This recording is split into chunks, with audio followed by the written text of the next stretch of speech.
لله نحمده ونستعينه ونستغفره ونؤمن به ونتوكل عليه ونعوذ بالله من شرور أنفسنا ومن سيئات أعمالنا من يهده الله فلا مضل له ومن يضلل فلا هادي له ونشهد أن لا إله إلا الله وحده لا شريك له ونشهد أن سيدنا ومولانا محمدا عبده ورسوله أما بعد فأعوذ بالله من الشيطان الرجيم بسم الله الرحمن الرحيم ما كان محمد أبا أحد من رجالكم ولكن رسول الله وخاتم النبيين وكان الله بكل شيء عليما اللهم صل على محمد وعلى آل محمد كما صليت على إبراهيم وعلى آل إبراهيم إنك حميد مجيد اللهم بارك على محمد وعلى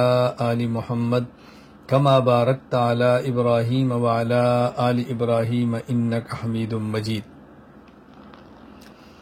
اللہ تعالیٰ کا فضل اور کرم ہے کہ اللہ تعالیٰ نے دینی فکر کے ساتھ ہم سب کو بیٹھنے کی توفیق عطا فرمائی ہے۔ اگست 2023 کا سالانہ دورہ تربیت العلماء ہے اور آج اس کی یہ آخری نشست ہے۔ میں اس میں چند گزارشات آپ کی خدمت میں پیش کروں گا۔ اللہ تعالی ہم سب کو دین کی مقبول خدمت کے لیے قبول فرما لے۔ سب سے اہم بات تو ذہن نشین فرما لیں، دنیا میں اگر کچھ کرنا ہے تو ہمیں اپنے ہدف کا تعین کرنا پڑے گا، اپنے ہدف کا تعین کرنا پڑے گا۔ جب تک کسی ہدف کا تعین نہیں کریں گے تب تک کام کرنا مشکل ہوگا۔ اپنی ترجیحات متعین کریں کہ ہم کیا کرنا چاہتے ہیں، اور اس کے لیے بنیادی طور پر دو چیزوں کا اہتمام کرنا چاہیے۔ نمبر 1 استشارہ، نمبر 2 استخارہ۔ استشارہ ہوتا ہے صاحب الرائے آدمی سے مشورہ کرنا، اور استخارہ ہوتا ہے اللہ تعالیٰ سے خیر طلب کرنا۔ مشورہ کریں لیکن ہر کسی سے نہیں، صاحب الرائے سے، معاملہ فہم سے، جو آپ کی بات، آپ کی ضرورت اور معاملات کو سمجھتا ہو، اور اللہ تعالیٰ سے 2 رکعت پڑھ کے خیر طلب کریں گے، یا اللہ جس کام پر میں نے مشورہ کیا ہے اور یہ کام میں کرنا چاہتا ہوں، اگر یہ بہتر ہے تو اس کے اسباب عطا فرما دیں، اور اگر میرے لیے بہتر نہیں تو آپ اس کے اسباب پیدا نہ فرمائیں۔ استشارہ لوگوں سے ہوتا ہے اور استخارہ اللہ سے ہوتا ہے، دونوں اہم ہیں۔ دونوں میں فرق کیا ہے کہ جب ہم استشارہ کرتے ہیں اور کسی سے مشورہ کرتے ہیں تو ہمیں پتہ چل جاتا ہے کہ جس سے مشورہ کیا ہے انہوں نے ہمیں کیا مشورہ دیا ہے، لیکن جب اللہ تعالیٰ سے خیر کو طلب کرتے ہیں تو اللہ تعالیٰ نے کیا فیصلہ فرمایا ہے اس کا ہمیں تو پتہ نہیں چلتا۔ اس لیے استشارہ اہم ہے بہت زیادہ، حتیٰ کہ اللہ نے اپنے پیغمبر صلی اللہ علیہ وسلم کو حکم دیا، جن پر وحی آتی ہے، جو معصوم ہیں، بشاورہم، جن صحابہ کرام سے آپ مشورہ فرمایا کریں۔ اور اللہ تعالیٰ نے ایک اہم صفت ان کی بیان کی ہے، وَأَمْرُهُمْ شُورَىٰ بَيْنَهُمْ، کہ ان کے معاملات باہمی مشاورت سے چلتے ہیں۔ مشورہ بہت اہم ہے، مشورہ کریں اور پھر اللہ سے خیر طلب کریں۔ اس کا نام استخارہ ہے۔ استخارہ کا معنی یہ نہیں ہے کہ ہم سوئیں گے تو خواب آئے گی، ہمیں خواب میں کوئی اشارہ ملے گا، پھر اس کے مطابق ہم کام کریں گے۔ یہ اچھی طرح ذہن نشین فرما لیں۔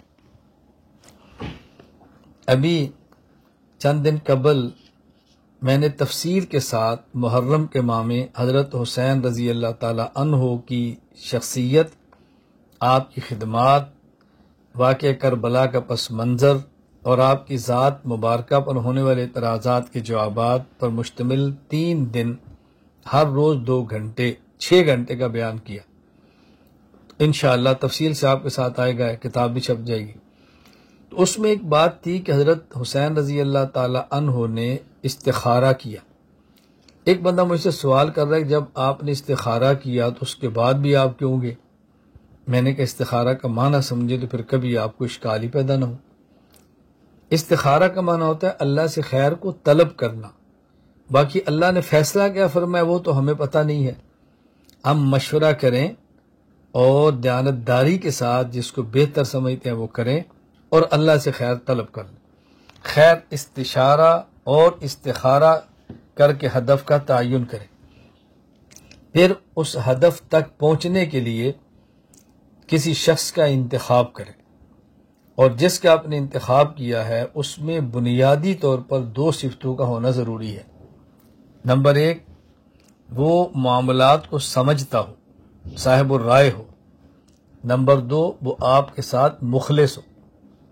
اگر صاحب الرائے نہیں ہے اور مخلص ہے تو مخلص تو ہے لیکن عقل نہیں ہے، رائے نہیں ہے، پھر بھی بہتر مشورہ نہیں دے سکتا، آپ کو چلا نہیں سکتا۔ اور اگر صاحب الرائے ہے لیکن مخلص نہیں ہے آپ کے ساتھ، وہ بھی نہیں چلا سکتا۔ تو ضروری ہے کہ ہم ہدف تک پہنچنے کے لیے ایسے فرد کا انتخاب کریں جو صاحب الرائے، صاحب عقل، صاحب فہم بھی ہو اور ہمارے ساتھ مخلص بھی ہو۔ جب ہدف متعین فرما لیں، ہدف تک پہنچنے کے لیے بندہ متعین فرما لیں، تو اس کے بعد پھر مردہ بدستے زندہ ہو جائیں۔ جس طرح میت زندہ آدمی کے ہاتھ کے اندر ہوتی ہے، وہ جدھر پلٹے وہ ادھر ہی اس نے جانا ہوتا ہے، جہاں رکھے اس نے وہیں رہنا ہوتا ہے، جہاں قبر میں اتارے اس طرح چلنا ہے۔ پھر مردہ بدستے زندہ ہو جائیں، پھر اعتماد کریں انشاءاللہ العزیز کسی نتیجے تک ہم پہنچ جائیں گے۔ اگر ہدف کا تعین نہ کیا اور ہدف تک پہنچنے کے لیے بندے کا تعین نہ کیا تو زندگی بھر حیران و سرگرداں پھرتے رہیں گے، بھٹکتے رہیں گے اور دنیا میں کسی نتیجے تک ہم نہیں پہنچ سکیں گے۔ آپ حضرات نے کیا ہدف متعین کیا ہے وہ آپ کا مسئلہ ہے۔ میں نے کیا ہدف متعین کیا اپنی زندگی کا، میں آپ کی خدمت میں عرض کر دیتا ہوں۔ میرے ہدف کا تعین بہت مختصر، صرف 2 چیزیں ہیں۔ نمبر 1، ایسے افراد کو تیار کرنا جو عقائد کو سمجھانے کے لیے متکلم ہوں، مسائل کو بتانے کے لیے مفتی ہوں، اور اخلاق کی درستگی اور اخلاق کی اصلاح کرنے کے لیے مرشد اور مربی ہوں، اور ایسے مراکز بنانا کہ جو مراکز عقائد کو سمجھانے کے لیے درسگاہ ہوں، مسائل کو سمجھانے کے لیے دارالافتاء ہوں، اور اصلاح نفس اور تزکیہ کے لیے وہ خانقاہ ہوں۔ یہ خلاصہ ہے۔ ہمارے ہدف کا تعین کوئی بہت بڑا نہیں ہے، کتنا آسان ہے۔ میں پھر آپ کی خدمت میں عرض کرتا ہوں، بہت اچھی طرح آپ اس کو سمجھ لیں۔ میں نے جس ہدف کا تعین کیا ہے، میرے ہدف میں 2 چیزیں ہیں۔ نمبر 1، ایسے افراد کو تیار کرنا جو عقائد کو سمجھانے کے لیے متکلم ہوں، مسائل بتانے کے لیے مفتی ہوں، اور تزکیہ نفس کرانے میں، امت کی اصلاح کرنے میں وہ مربی اور مرشد ہوں، اور ایسے مراکز دنیا بھر میں قائم کرنا کہ جو مراکز عقائد کے لیے درسگاہ ہوں اور مسائل کے لیے دارالافتاء ہوں اور تزکیہ نفس کے لیے خانقاہ ہوں۔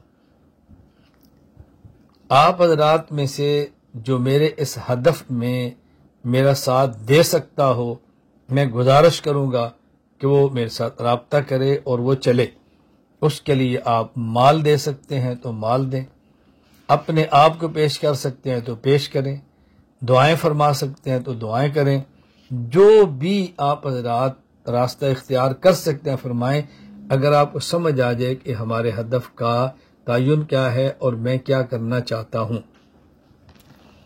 اس ہدف تک پہنچنے کے لیے بحمداللہ تعالی کس حد تک دنیا میں مراکز بن چکے ہیں، کتنے بن رہے ہیں، فی الحال اس کے تذکرے کی ضرورت نہیں۔ کس قدر افراد تیار ہو چکے ہیں آپ اپنی آنکھوں سے دیکھ رہے ہیں۔ مزید اللہ نے آپ کو زندگی عطا فرمائی، اللہ نے مجھے عافیت سے زندہ رکھا، تو آپ دیکھیں گے کہ افراد کتنے تیار ہوئے ہیں اور کتنے ہوں گے۔ جب ہدف کا تعین کر کے آپ چل پڑیں تو پھر دائیں بائیں نہ دیکھیں، پھر مخالفین کی مخالفت کی پرواہ نہ کریں، ذاتیات کی بنیاد پہ الجھیں اور لڑیں مت۔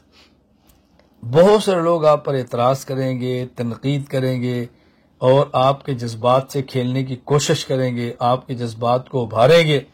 یہ نہ کریں، سمجھنے کی کوشش کریں میری بات، اور منزل مقصود تک پہنچنے کے لیے خود کو سمجھیں۔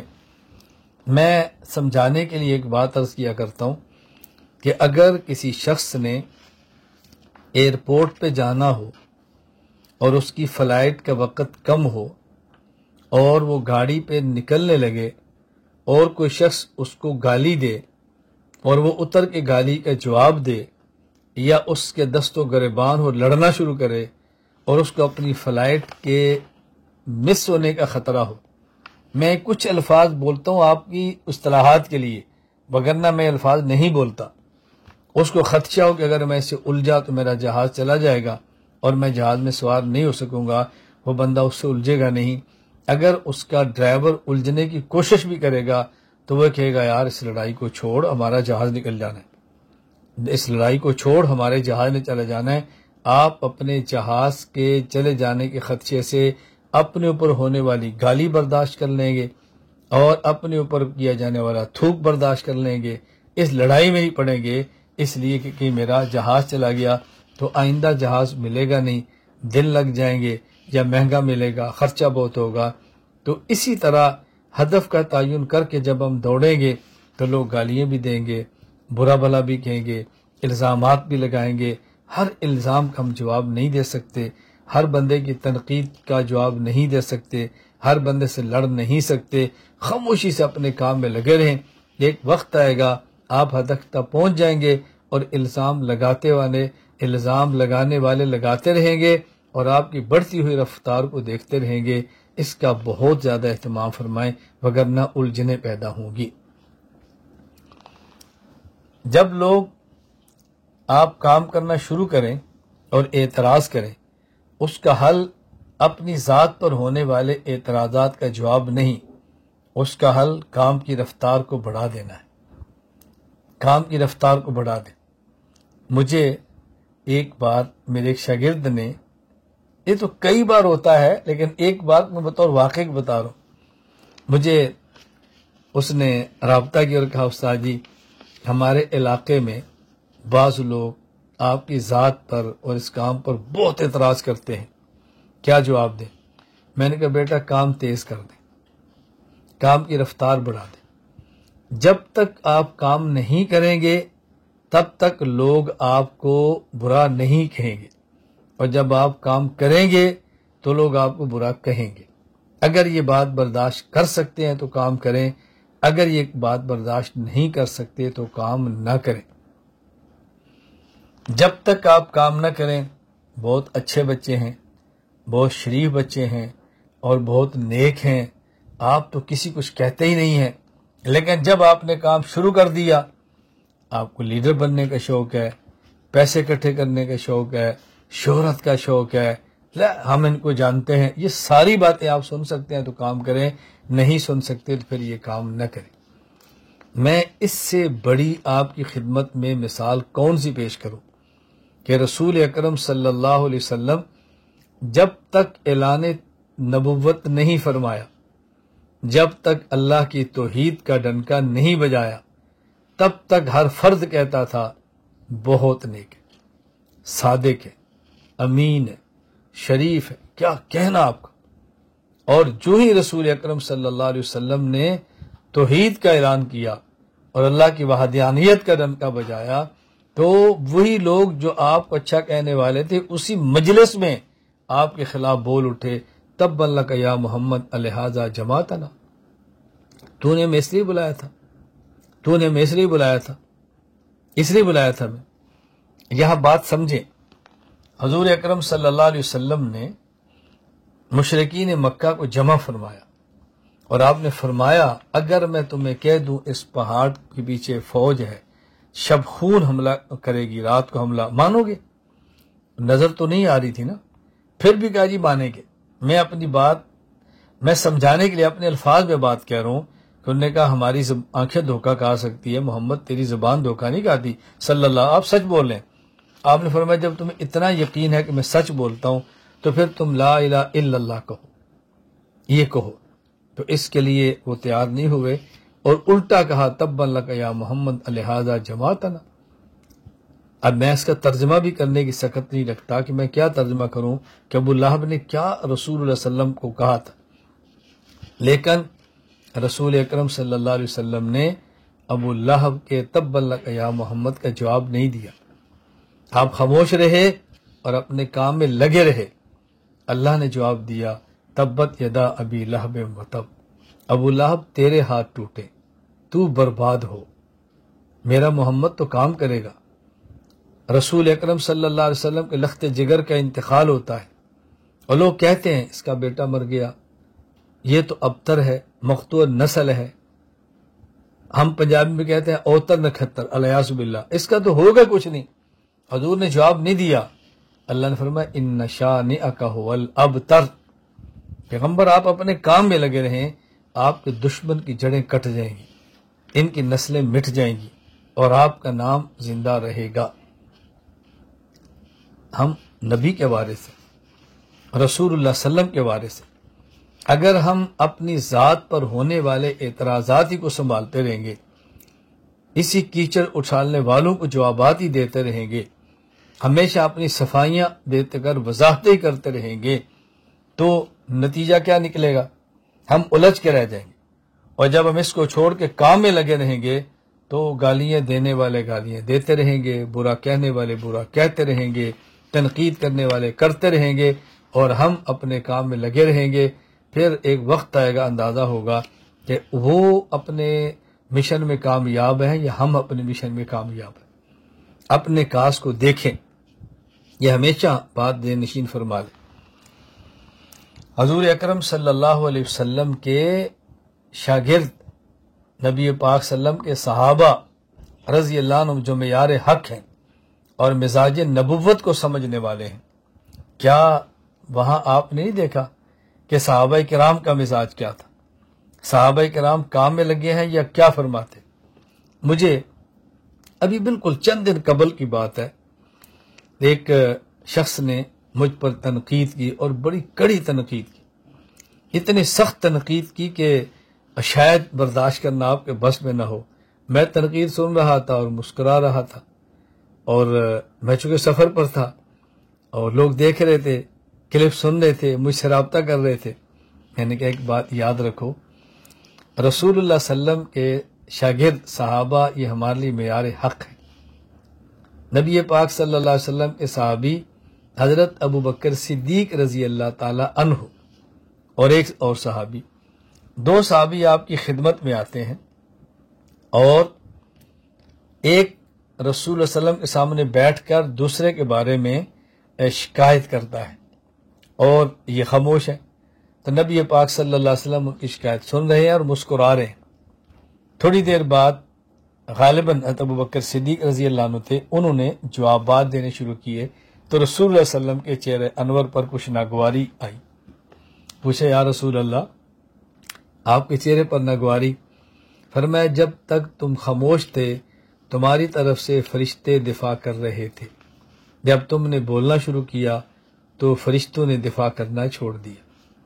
حالانکہ یہ کوئی حق اور باطل کی لڑائی بھی نہیں تھی، کوئی جھگڑا بھی نہیں تھا، یہ تو محبت کی شکوے اور شکایتیں تھے نا حضور کی خدمت میں صلی اللہ علیہ وسلم۔ تو میں نے ایک ساتھی سے کہا، میں نے کہا دیکھیں، میں خاموش رہوں گا تو فرشتے دفاع کے لیے آسمان سے اترتے رہیں گے اگر میں سچا ہوں اور یہ جھوٹ بول رہے ہیں، اور اگر میں شروع ہو گیا تو فرشتے دفاع نہیں کریں گے، میں دفاع کروں، اس سے بہتر ہے کہ ہمارے دفاع پر اللہ فرشتوں کو اتار دیں۔ اللہ قلوب میں محبت ڈالیں گے، محبوبیت ڈالیں گے، اور اس خاموشی کے نتائج ہوں گے۔ بس آپ خاموش رہیں، خاموش رہیں۔ سمندر بالکل خاموش ہوتا ہے، اس میں کوئی شور نہیں ہوتا، لیکن اس سمندر نے اپنی خاموشی کے اندر کیا کچھ چھپایا ہوتا ہے، گوہر، موتی، یاقوت، مچھلیاں، دنیا بھر کے خزانے اس نے اپنے اندر چھپائے ہوتے ہیں، لیکن خاموش ہوتا ہے۔ اس لیے شور کرنے کا معنی یہ نہیں ہوتا کہ مال بہت ہے، کبھی خاموشی بہت سارے مال کو سمیٹ لیتی ہے اور چھپا کر چل رہی ہوتی۔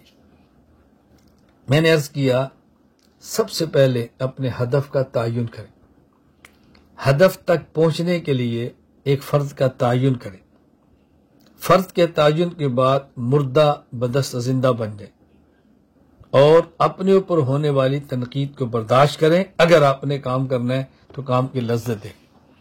میں بارہا آپ کی خدمت میں عرض کر رہا ہوں کہ میں دائیں بائیں کے واقعات بیان کرنے کے بجائے اپنے واقعات اس لیے پیش کر رہا ہوں کہ یہ اجتماع ان کا ہے جو مجھ سے محبت کرتے ہیں، میرے شاگرد ہیں، مجھے سننے کے لیے آئے ہیں، میری بات سننے کے لیے آئے ہیں، تو ان کو میں اپنی باتیں کہتا ہوں کہ آپ نے میرے ساتھ چلنا ہے۔ جو مجھ سے محبت نہیں کرتے، میرے مخالف ہیں، وہ فکری مخالف ہیں یا میری ذات کے مخالف ہیں یا ان کو مجھ پر شبہات ہیں، میں ان کی بات نہیں کر رہا، میں اپنے متعلقین، اپنے تلامذہ، اپنے شاگردوں اور اپنے سے محبت کرنے والوں کے ساری باتیں سنا رہا ہوں۔ یہ بات ذہن نشین فرما لیں، آپ نے کام کرنا ہے تو پھر میرا مزاج اپنائیں۔ آپ دیکھیں ترقیات کیسی ہوتی ہیں۔ آپ یقین فرمائیں اگر میں اپنی ذات پر ہونے والی تنقیدات کو بیان کروں اور اس کے بعد خاموشی کا ذکر کروں تو شاید آپ اس کو سننے کے بھی متحمل نہ ہوں، میں کیا آپ کی خدمت میں عرض کروں۔ یعنی اتنے واقعات بھرے پڑے ہیں جس کو میں سنتا ہوں۔ خیر ایک دو میں واقعہ پیش کرتا ہوں صرف آپ کی دل جمی کے لیے اور آپ کی تسلی کے لیے۔ ممکن ہے آپ میں سے کچھ لوگ ایسے بیٹھے جن پر اعتراض بھی ہوتا ہو، تنقید بھی ہوتی ہو، لوگ برا بھی کہتے ہو، ممکن ہے ایسے ہوں، اس لیے میں 2-3 واقعات پیش کرتا ہوں تاکہ آپ کا دل بڑھاؤ اور آپ ذرا کام کریں بڑھ کر۔ آپ اب بھی دیکھ رہے ہیں کو آپ میرے چہرے پر غم دیکھتے ہوں، کو آپ تکلیف دیکھتے ہوں، کچھ بھی نہیں، میں مسکراہٹ کے ساتھ چل رہا ہوں۔ کیوں؟ میں اپنے کام میں لگا ہوں، بڑھتے ہوئے کام کو دیکھتے ہوں تو خوشی ہوتی ہے۔ آپ ذرا جمع ہے، میں آپ کو دیکھ رہا ہوں، دل خوش ہو رہا ہے۔ میں زندگی میں یہ بہاریں دیکھ رہا ہوں، میں کتنا خوش ہوتا ہوں آپ کو دیکھ کر، آپ سوچ سکتے ہیں۔ میں کسی اپنے شاگرد کا بیان سنتا ہوں، حسد کا شکار نہیں ہوتا، دعائیں کرتا ہوں، اور جو میرے ساتھ جڑ کر کام کرنے والے ہیں میں ان کے لیے بھی دعا کرتا ہوں، اور میں قسم اٹھا کر یہ بات کہوں تو حانث نہیں ہوں گا، جو لوگ میرا نام لے کر میری مخالفت کرتے ہیں میں ان کا بس اوقات نام لے کر حرم کعبہ میں طواف کے دوران بھی دعائیں کرتا ہوں کہ اللہ تو ان کو بھی دین کے لیے قبول فرما، ان کو میرے بارے میں غلط فہمی ہے اس کو دور فرما، اور ان کو دین کی خدمت سے معروم نہیں، اے اللہ ان سے اور کام لے۔ وہ اور کام کریں گے تو میرا کیا نقصان ہوگا؟ جب میں دین کے کام کے ساتھ مخلص ہوں تو کوئی اور یہ کام کرے گا تو مجھے کیسے تکلیف ہوگی؟ مجھے تو خوشی ہونی چاہیے اگر میں دین کے ساتھ مخلص ہوں۔ بہت سارے واقعات ہیں، میں آپ کی خدمت میں کیا عرض کروں۔ میں ایک جگہ بیٹھا تھا اور کچھ ساتھی آئے ملنے کے لیے، میرے پاس ظاہر ہے بڑی گاڑی تھی، پراڈو تھی، تو گاڑی دیکھی تو انہوں نے کہا مولانا صاحب 1-2 باتیں کرنی ہے۔ میں نے کہا 1-2 کیوں، آپ 4-8 کر لیں، باتیں ہوتی کرنے کے لیے۔ تو مجھے وہ کہنے لگے یہ جو آپ کے پاس اتنی بڑی گاڑی ہے یہ آپ کو کہاں سے ملی ہے؟ میں نے کہا کوئی بندہ بتاتا ہے مجھے کہاں سے ملی ہے، کوئی الجھن کوئی اشکال ہے تو آپ وہ بتائیں نا۔ تو کہنے لگا کہ بہت سارے لوگ کہتے ہیں کہ آپ ایجنسیوں کے لیے، اداروں کے لیے کام کرتے ہیں تو انہوں نے آپ کو گاڑی دی ہے، یعنی آپ گورنمنٹ کے لیے، سرکار کے لیے کام کرتے ہیں، انہوں نے دی ہے۔ میں نے کہا یہ بات تو آپ نے بالکل ٹھیک کی ہے کہ میں سرکار کے لیے کام کرتا ہوں اور مجھے سرکار نے گاڑی دی ہے، لیکن آپ کو یہ کسی نے نہیں بتایا کہ وہ سرکار کون سی ہے میں جس کے لیے کام کرتا ہوں۔ میں نے کہا آپ کے ذہن میں وہ سرکار ہے جو چھوٹی ہے اور جس سرکار کے لیے میں کام کرتا ہوں وہ بہت بڑی ہے۔ کیا مطلب؟ میں نے کہا ہم کام کرتے ہیں اللہ کی ذات کے لیے، اور اللہ کی سرکار سے بڑی سرکار دنیا میں کون ہو سکتی ہے؟ میں نے کہا دیکھیں جو ان حکومتوں کے لیے کام کرے گا تو ان کی شاید گاڑیاں چھوٹی ہوں گی، جو بہت بڑی سرکار کے لیے کام کرے گا تو اس کی گاڑیاں بہت بڑی ہوں گی۔ آپ کو تو یہ کہنا چاہیے کہ مولانا اگر آپ اللہ ہی کے لیے کام کرتے ہیں، اللہ تو بہت بڑے ہیں، تو آپ اللہ سے دعا کریں آپ گاڑی تھوڑی سی بڑی دے دیں، آپ کو یہ کہنا چاہیے۔ تو خیر دے کر مسکراتے رہے اور ان سے پھر کوئی بات بننی پڑی۔ میں اتنی باتیں عرض کروں گا کہ آپ سنیں گے، اور میں بالکل سنتا ہوں اور خوشی سے ان کے جوابات کو دیتا رہتا ہوں۔ کہ میں ایک بیان سے واپس آ رہا تھا، رات 2-3 بجے کا وقت ہوگا، تو ایک آدمی کی تقریباً 18 مس کالیں آئی ہوئی۔ میں نے واپسی کال کر لی کہ شاید طالب علم ہوگا، پیسے نہیں ہوگے یا کوئی غریب آدمی ہوگا۔ میں نے واپسی فون کیا تو آپ یقین فرمائیں کہ اس نے مجھے گالیاں دی، اور ننگی گالیاں، اور ماں بہن کی گالیاں میں سنتا رہا۔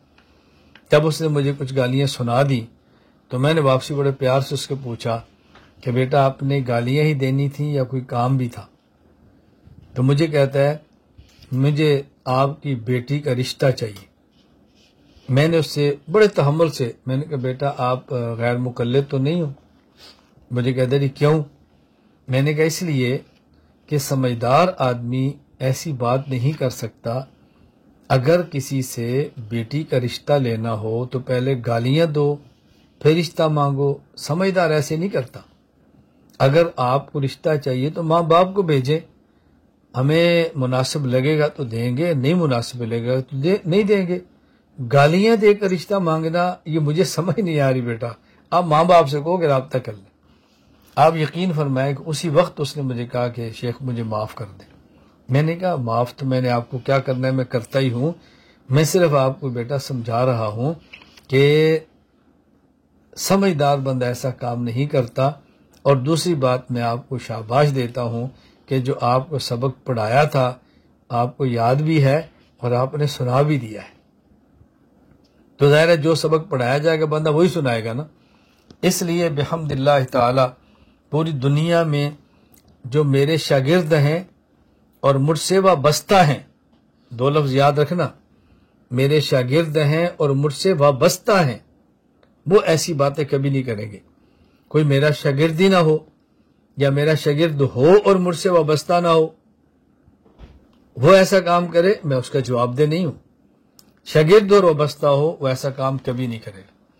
تو ہم نے اگر کام کرنا ہے تو ذرا اس کو ذہن میں رکھ لیں کہ سوچ سمجھ کر کام کریں، تو اللہ تعالیٰ آپ کو اور مجھے سب کو توفیق عطا فرمائے کہ ہم کام میں لگے رہیں۔ یہ میں باتیں اس لیے کہہ رہا ہوں کہ ہم نے جو کام کرنا ہے وہ نظریات کا کرنا ہے، ہم نے کام اپنی ذاتیات کا نہیں کرنا۔ جب ہمارے اتفاق یا اختلاف کی بنیاد نظریات ہے اور ہمارے اتفاق یا اختلاف کی بنیاد ذاتیات نہیں ہے تو پھر نظریے کا جواب ہونا چاہیے، نظریے پر ہونے والے اعتراض کا جواب دینا چاہیے۔ ذاتیات کے اختلاف ہی نہیں ہے تو پھر ذات پر اعتراض کے جوابات کا کیا مطلب ہے؟ کوئی فرق نہیں پڑتا۔ میرے ایک شاگرد ہیں، اسی طرح دورہ تربیت علماء موجود تھا، وہ دورہ سے واپس گئے تو ان کو ایک شخص کا فون آیا اور فون پر انہوں نے تقریباً 20 منٹ بات کی کہ تم وہاں گئے تھے، یہ تمہارا استاد ایسا ہے ایسا ہے ایسا ہے ایسا ہے۔ وہ 20 منٹ تک فون سنتے رہے، اور جب ان نے پوری باتیں کہہ لی تو اس میرے شاگرد نے کہا کوئی اور بات بھی آپ نے ان کے بارے میں کہنی ہے؟ کہا کیا یہ کم ہے؟ اس نے کہا نہیں میں تو پوچھ رہا ہوں کچھ اور بھی کہنی ہے یا نہیں؟ تو انہوں نے کہا نہیں یہ کم ہے۔ اس نے کہا نہیں میں تو پوچھ رہا ہوں، کہا نہیں بس یہی کہنی تھی۔ اس نے کہا جی مجھے اب اجازت ہے۔ تو کہا تم اب بھی اس کے ساتھ ہو؟ اس نے کہا جی اب بھی ان کے ساتھ ہے۔ یہ سب کچھ ہونے کے باوجود انہوں نے کہا جی پہلی بات یہ ہے کہ جتنے الزامات یا اعتراضات آپ نے ان پہ کیے ہیں اس پر کوئی آپ کے پاس ثبوت یا دلیل نہیں جو آپ ان کے سامنے پیش کر سکیں، اور اگر ہو بھی تو میں تو ان کو معصوم سمجھ کر آتا ہی نہیں ہوں۔ ہمیں تو پتہ ہے کہ ان سے گناہ ہوتے ہیں، ہم تو اس لیے آتے ہیں۔ ہاں جو کام وہ کرتے ہیں وہ کام آپ شروع کر دیں، ہم ان کو چھوڑ کر آپ کے پاس آ جاتے ہیں۔ پھر کہتے ہیں انہوں نے کہا ہاں یہ بات تو ہے، بس یہ کام تو کرتے ہیں۔ اس نے کہا جی بالکل جو کرتے ہیں نا میں اسی کے لیے گیا ہوں، بس اور تو کچھ گیا ہی نہیں ہوں۔ تو میں اتنے واقعات اگر میں پیش کرتا رہوں تو میری 2 گھنٹے کے نشست اسی پہ چلتی رہے گی کہ میں آپ کو واقعات ہی سناتا رہوں گا اور آپ کو تعجب ہوگا۔ یعنی آپ یقین فرمائیں کہ میں کون سی باتیں عرض کروں۔ یعنی ایک جگہ میں ملاقات کے لیے گیا اور میرے ساتھ ایک مہمان بھی تھے جو بہت میری عزت کرتے تھے۔ میں نے کہا فلاں جگہ جا رہا ہوں، تو انہوں نے کہا میں بھی آپ کے ساتھ آ جاؤں؟ میں نے کہا جی آ جائیں۔ وہاں بیٹھے ہیں بات کر رہے ہیں تو تو ابا جی بھی بیٹھے ہیں اور بیٹا جی بھی ہیں، تو میں اس بیٹے کو کہہ رہا ہوں کہ بیٹا ٹیشو دے، کہتا وہ پڑا اٹھا لیں، تو میں نے کہا پانی، کہتا وہ لے کر پی لیں۔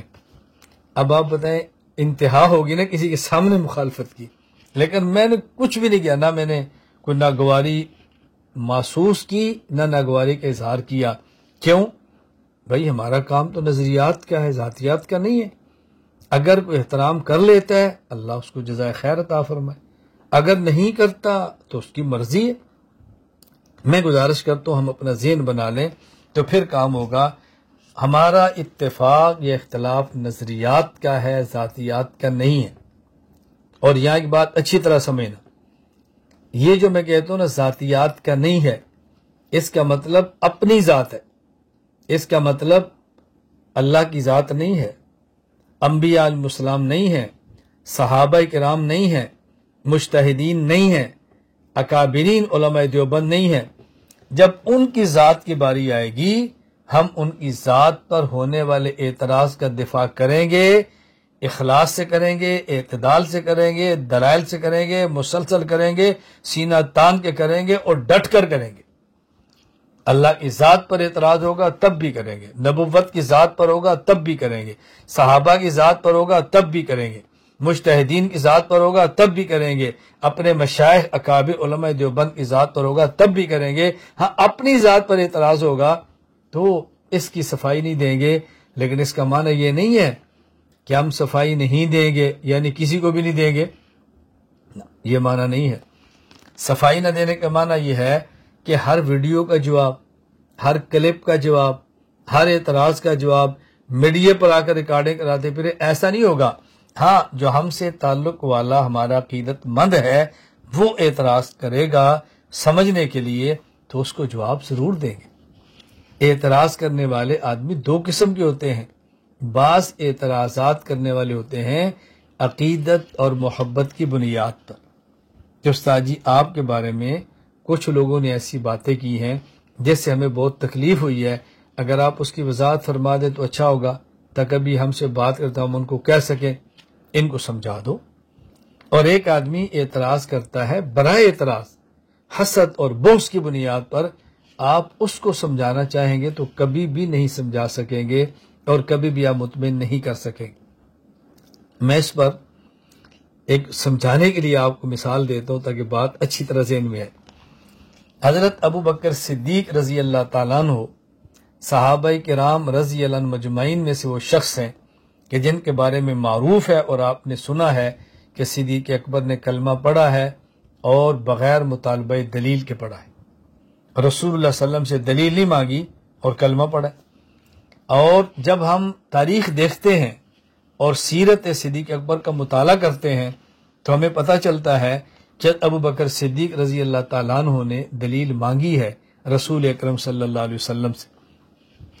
جب حضرت صدیق اکبر رضی اللہ تعالیٰ عنہ بغرض تجارت ملک شام کے سفر پر ہیں تو آپ نے خواب دیکھی، اور خواب دے کر عیسائی راہب کے پاس گئے اور کہا میں نے خواب دیکھی ہے۔ اس نے اس خواب کی تعبیر یہ بتائی، اس نے کہا مکہ میں ایک شخص پیدا ہوگا یا ہوا ہے جس کا نام ہے محمد صلی اللہ علیہ وسلم، انت تکون وزیرہ فی حیاتہ و خلیفتہ بعد مماتہ، جب وہ دنیا میں ہوگا تو اس کا وزیر ہوگا، اور جب وہ دنیا میں نہیں ہوگا تو اس کا جانشین اور خلیفہ ہوگا۔ حضرت ابو بکر صدیق رضی اللہ تعالیٰ عنہ نے یہ خواب کی تعبیر سن لی، مکہ مکرمہ میں آئے، نبی پاک صلی اللہ علیہ وسلم سے دوستی تھی، محبت تھا، تعلق تھا۔ جب دیکھا تو حضور پاک نے کلمہ کا اعلان کیا ہوا تھا۔ ابو بکر صدیق نے کہا مد دلیل علی ما تدعی یا محمد صلی اللہ علیہ وسلم، اے محمد جو آپ نے دعوی نبوت فرمایا ہے اس دعوی نبوت پر دلیل کیا ہے؟ اللہ اکبر، اللہ اکبر۔ حضرت صدیق اکبر نے پوچھا مد دلیل علی ما تدعی یا محمد، اے محمد تمہارے دعوی نبوت پر دلیل کیا ہے؟ رسول اکرم صلی اللہ علیہ وسلم فرمایا الدلیل علی ما ادعی رؤیاک التی رأیت فی الشام، ابو بکر میرے دعوی نبوت پہ دلیل وہ خواب ہے جو تو نے شام میں دیکھی ہے۔ صدیق اکبر نے یہ خواب دنیا میں کسی کو نہیں بتائی دی سوائے اس راہب کی. یہ حضور کا معجزہ ہے. فرمایا تو نے خواب نہیں دیکھی؟ صدیق اکبر نے فوراً کلمہ پڑھا. اور کلمہ نہیں صرف، صدیق اکبر نے نبی پاک صلی اللہ علیہ وسلم کا سر کا بوسہ لیا. اللہ اکبر، قبلہ، اللہ کے نبی کا بوسہ لیا. میں کبھی کہا کرتا ہوں صدیق اکبر کی بہت ساری خصوصیات ہیں.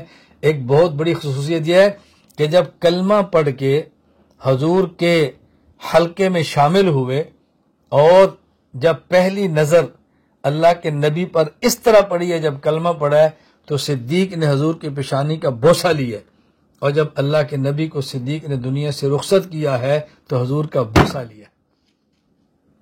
پہلے ملاقات پر بھی بوسہ ہے، یعنی حالت اسلام میں، اور جب رخصت کیا ہے تو آخری ملاقات پر صدیق حضور کا بوسہ لے رہے ہیں. بتاؤ یہ اعزاز دنیا میں کس کو ملے ہوگے؟ حضرت صدیق تو صدیق ہے نا، میں کیا بتاؤں آپ کو رضی اللہ تعالیٰ. میں تو عرض ہی کر رہا ہوں. اب دیکھو ہم کیا سنتے ہیں کہ آپ نے کبھی دلیل نہیں پوچھی، اور پڑھتے کیا ہے دلیل پوچھی ہے. فرق کیا ہے؟ دلیل نہ مانگنے کا معنی یہ ہے کہ صدیق اکبر نے رسول اکرم صلی اللہ علیہ وسلم سے اناد، حسد، بغض اور پھڈے میں دلیل نہیں مانگی. تو نبوت کا اعلان کرتا ہے، کیا دلیل ہے؟ کس بنیاد پہ کرتا ہے؟ اور جہاں کہتے ہیں آپ نے دلیل مانگی ہے، وہ دلیل محبت اور دلیل عقیدت ہے. بات سمجھیں. میں مثال دے کر بات سمجھایا کرتا ہوں. میں نے کہا نا مثال دے کر بات سمجھائیں، اور مثال دے کر بات سمجھانا یہ مزاج قرآنی ہے، مزاج خداوندی ہے. اللہ تعالیٰ مثال دیتے ہیں، کبھی توحید کی سمجھانے کے لیے، پھر شرک کو سمجھانے کے لیے، اپنے نور کو سمجھانے کے لیے مثالیں دیتے ہیں. مثال سمجھیں. جس طرح کوئی شخص قرآن کریم کی تلاوت کرتا ہے اور بہت اچھی تلاوت کرتا ہے تو آپ پوچھتے ہیں بیٹا آپ نے قرآن کن سے پڑھا ہے؟ پوچھا نہیں. اور اگر کوئی شخص قرآن کریم پڑھتا ہے، حروف کو بگاڑتا ہے، الفاظ کو بگاڑتا ہے، غلط پڑھتا ہے، آپ کہتے ہیں بیٹا تو نے قرآن کیسے پڑھا ہے؟ اب دیکھیں سوال تو یہ کہ نا بیٹا قرآن کیسے پڑھا ہے، لیکن دونوں میں فرق کیا ہے؟ اب وہ بات بدل جائے گی. میں تو میری عادت ہے، میں ایک جملے پر شروع ہوں تو بس میں بولتا ہی رہوں اس پر. اب یہ بات ہے نا کہ ایک لفظ لہجہ بدلنے سے اس کا مفہوم بدلتا ہے. میں اس پر آپ کو اتنی مثالیں دوں کہ آپ محظوظ ہوں، آپ کو لذت آئے مثالیں سن سن کر کہ ایک ہی بات ہے، لہجہ بدل کر پوچھنے سے پورا مفہوم بدل جاتا ہے. اب ایک ہی لفظ ہے نا، بیٹا آپ نے قرآن کس سے پڑھا ہے، اور دوسرا بیٹا آپ نے قرآن کس سے پڑھا ہے. لہجہ بدلنے سے پورا مفہوم بدل گیا. بات سمجھ لیں. میں کئی بار سمجھاتا ہوں، ہم قرآن کریم میں پڑھتے تھے، قرآن کریم میں ہے والتین والزیتون وطور سینین وہذا البلد الامین.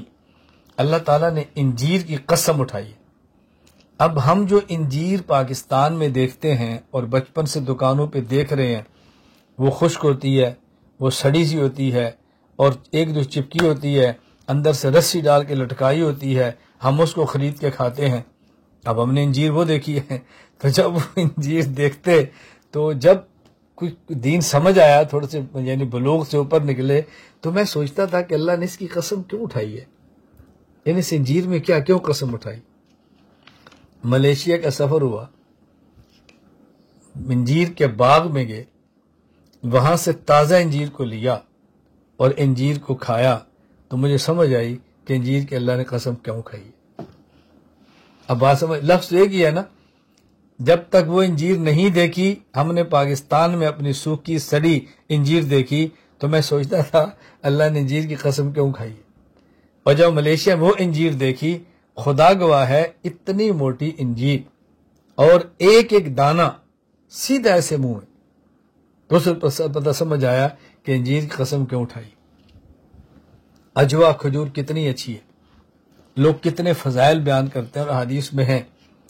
میں جب بھی جاتا لوگ اجوا کھجور دیتے تو عقیدت میں، نبی پاک صلی اللہ علیہ وسلم کی عظمت میں اور ایمان کی وجہ سے پورا اعتراف کرتا کہ ظاہر ہے اس کے فضائل ہیں تو فوائد بھی ہوں گے، طبی ہیں، اور ممکن ہے کہ بظاہر عمدہ نہ ہو لیکن ویسے بہت عمدہ ہو، دیکھنے میں اچھی نہ ہو، کھانے میں ذائقہ کم ہو لیکن فوائد بہت اچھے ہو.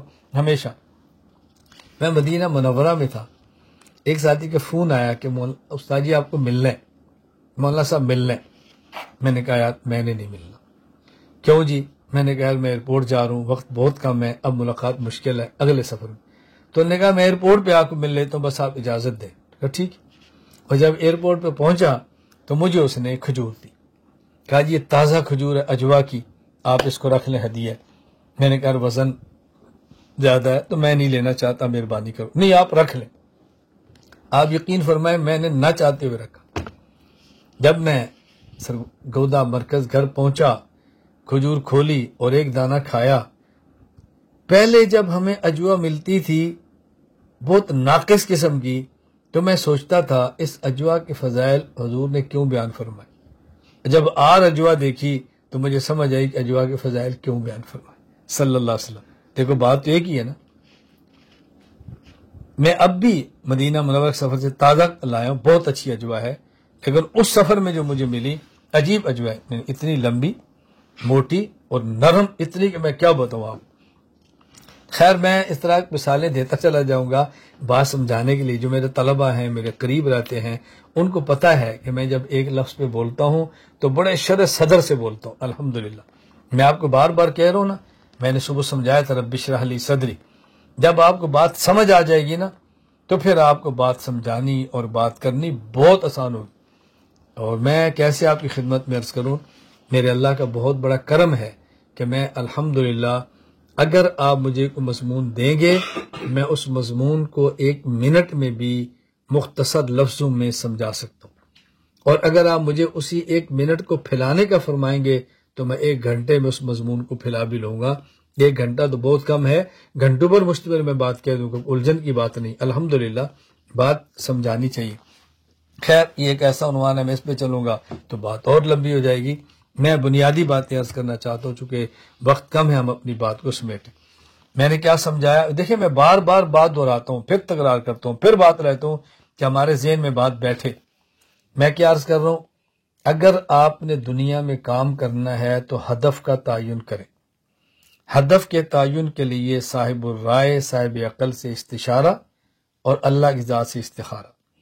جب ہدف کا تعین کر لیں، اس ہدف تک پہنچنے کے لیے ایسی شخصیت کا تعین کریں جو صاحب عقل ہو اور آپ کے ساتھ مخلص ہو۔ جب مل جائے تو پھر مردہ بدست زندہ، خود کو اس کے حوالے کر دیں، پھر آپ منزل تک پہنچیں۔ اور جب آپ نے کام کرنا ہے تو پھر ذاتیات کا کام نہ کریں، نظریات کا کام کریں۔ ذاتیات سے مراد اپنی ذات کے لیے کام نہ کریں، اپنے نظریے کے لیے کریں۔ جب اتفاق اختلاف نظریات کا ہو تو کام کرنے کا مزہ آتا ہے، اور جب اتفاق اختلاف کی بنیاد اپنی ذات ہو تو پھر کام کرنے کا مزہ نہیں آتا، الجھنیں پیدا ہوتی ہیں۔ یہ ذہن نشین فرما لیں۔ وقت بہت کم ہے، میں نے بہت ساری باتیں عرض کرنی ہے تو نہیں کر پاؤں گا، انشاءاللہ پھر کبھی صحیح، اللہ توفیق عطا فرمائیں گے۔ میں کچھ باتیں اختصار سے آپ کی خدمت میں عرض کرتا جاتا ہوں، تو آپ اس کو نوٹ بھی فرماتے رہیں، لکھتے بھی رہیں، اور آپ تک بعد میں آ بھی جائیں گی انشاءاللہ۔ ایسی الجھنیں اگر آپ نہ لکھ سکے تو کیا ہوگا، اپلوڈ بھی ہوں گی، لکھی بھی جائیں گی، سب کچھ ہوگا۔ دیکھیں جب ہم نے کام کرنا ہے تو بات اچھی طرح ذہن نشین فرما لیں۔ ہم مستقل محقق نہ بنیں، اکابر کے علوم کے ناقل اور اکابر کے علوم کے شارح بنیں۔ اکابر کے علوم کے ناقل بننے کا معنی یہ ہے کہ جو ہمارے اکابرین نے عقائد اور مسائل بتائے ہیں وہی ہم آگے بتائیں، اور شارح بننے کا معنی ہے وہی آگے سمجھائیں۔ ہم اپنی تحقیقات پیش کرنے کی بجائے اپنے اکابرین کی تحقیقات امت تک پہنچائیں، اور اپنے اکابرین کی تحقیقات امت کو سمجھائیں۔ گویا ہم اپنے اکابر اور بعد والی نسل، یعنی اسلاف جو ہم سے پہلے ہیں اور اخلاف جو ہمارے بعد ہیں، ان کے درمیان ہم پل کا کردار ادا کریں، ان کے درمیان واسطہ بنیں۔ انشاءاللہ العزیز اس کا فائدہ کیا ہوگا میں آپ کی خدمت میں عرض کرتا ہوں۔ 3 فوائد تو آپ ذہن میں رکھ لیں۔ نمبر 1، جس طرح وہ اللہ کے محبوب تھے، جس طرح وہ اللہ کے محبوب تھے، اسی طرح ہم اللہ کے محبوب بنیں گے۔ جس طرح وہ دنیا میں صلحاء اور نیک لوگوں میں مقبول تھے، ہم بھی دنیا میں نیک اور صلحاء میں یوں ہی مقبول بنیں گے۔ جس طرح وہ منصور تھے، ان کی مدد تھی، ہم بھی اسی طرح منصور ہوں گے، اللہ کی مدد ملے گی۔ 3 فوائد۔ اور چوتھا فائدہ آخرت میں کہ جہاں وہ محشور ہوں گے وہیں ہم محشور ہوں گے، جہاں اللہ کے عرش کے سائے کے نیچے وہی ہوں گے، وہاں اللہ کے عرش کے سائے کے نیچے انشاءاللہ ہم بھی ہوں گے۔ کیونکہ ہماری کوئی بات ہی نہیں ہے نا، ہماری کوئی بات ہی نہیں ہے، ہم تو اپنی بات نہیں کر رہے، ان کی بات کر رہے ہیں۔ میں اس لیے بڑی تاکید کے ساتھ بات سمجھا رہا ہوں کہ مستقل محقق نہ بنے، بلکہ اپنے اکابرین کے علوم کے ناقل اور اکابرین کے علوم کے شارح بنے۔ اس کے فوائد: نمبر 1، جس طرح وہ اللہ کے محبوب تھے ہم بھی اللہ کے محبوب بنیں گے۔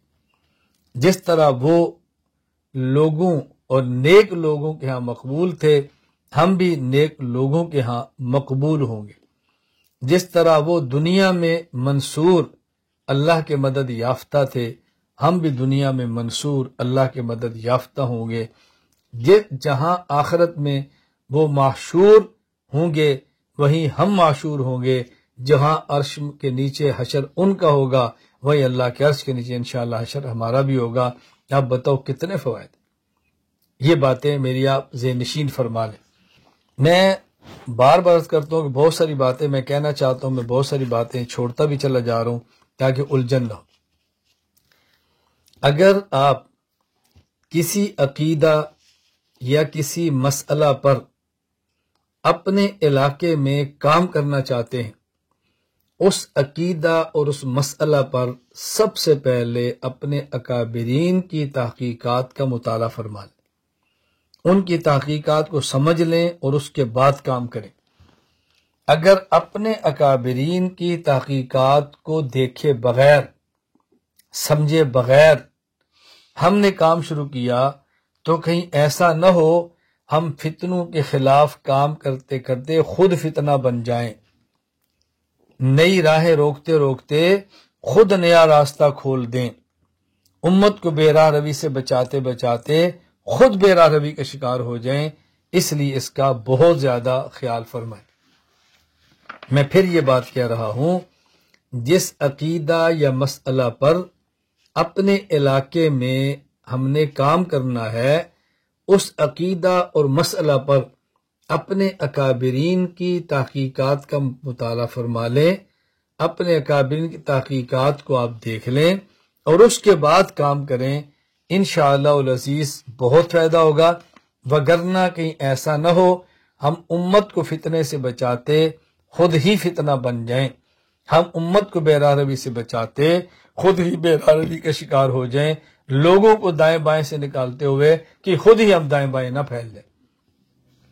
اور اس غلط فہمی میں نہ رہنا کہ نہیں میرے اکابر کے بہت سارے علوم اردو میں ہیں، میں تو اردو نہیں دیکھوں گا، نہ، یہ غلطی کبھی نہ کرنا۔ آپ اگر اردو زبان جانتے ہیں تو یقین فرمائیں اردو زبان کا دامن علوم سے خالی نہیں ہے۔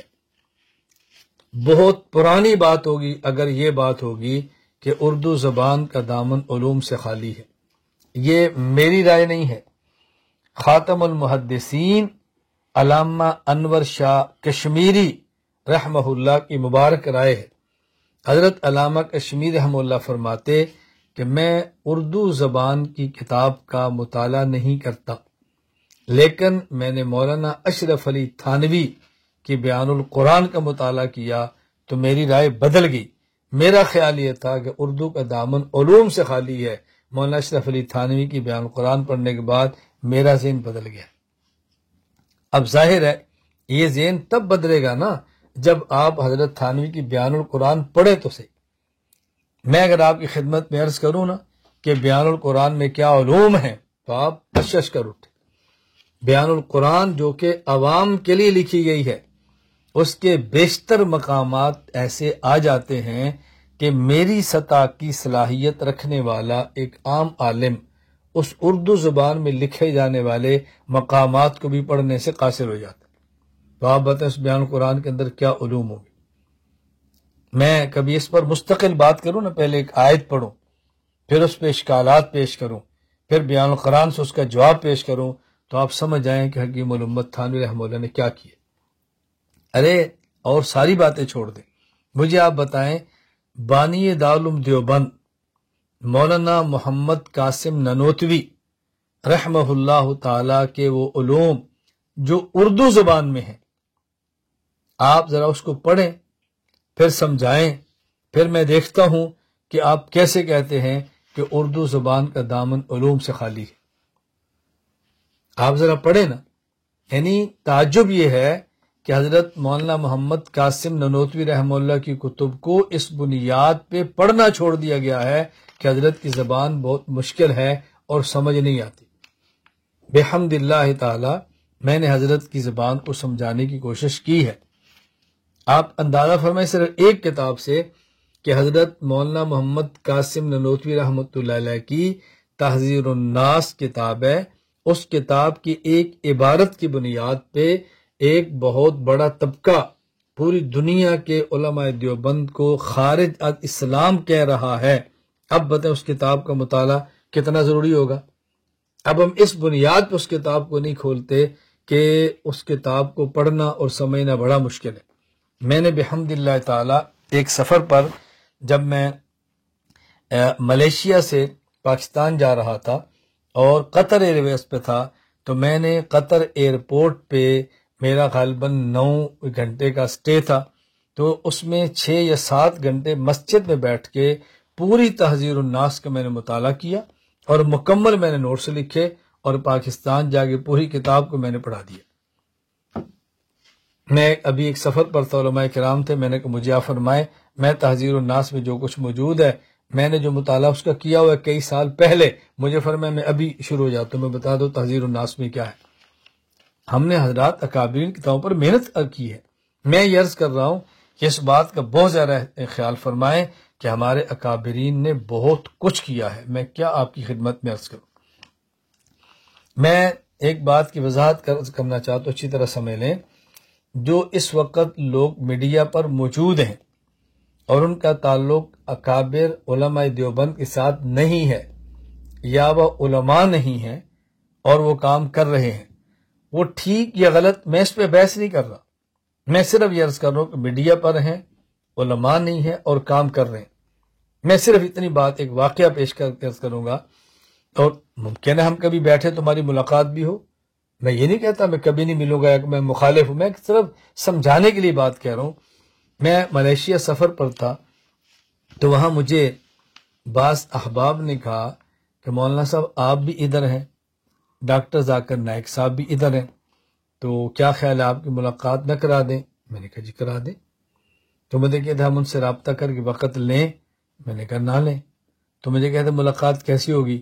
میں نے کہا مجھ سے پوچھ لیں کون سا وقت مناسب ہے، میں ڈاکٹر صاحب کو بلا لوں۔ اب وہ آنکھیں کھول کے دیکھنے لگا یہ کیا ہو گیا۔ میں نے کہا میں آپ کو برا نہیں کہتا، کیونکہ آپ کے ذہن میں ان کی شخصیت ہے، تو آپ مجھے فرما رہے میں ان سے وقت لے لوں۔ آپ دیوبندی عالم ہیں، اگر آپ کے ذہن میں اپنے عالم کی قدر ہوتی تو آپ ان کو ترغیب دیتے کہ میں آپ کے مولانا صاحب سے ملاقات کرا دوں۔ دیکھیں نا کتنا فرق ہے ذہن میں۔ میں نے کہا اس کا معنی یہ نہیں میں خود کو بڑا سمجھ رہا ہوں، اچھی طرح بات سمجھ لیں۔ مجھے کہتے جی آخر وجہ، میں نے کہا آخر وجہ یہ ہے کہ ڈاکٹر صاحب کیا کام کرتا ہے میں اس سے بحث نہیں کرتا، کیا غلط ہے کیا ٹھیک ہے میں اس پہ نہیں کرتا۔ میں اتنی بات کہتا ہوں کہ جو کچھ ان کے پاس موجود ہے وہ سب ہمارے اکابر کی کتب کا مطالعہ ہے۔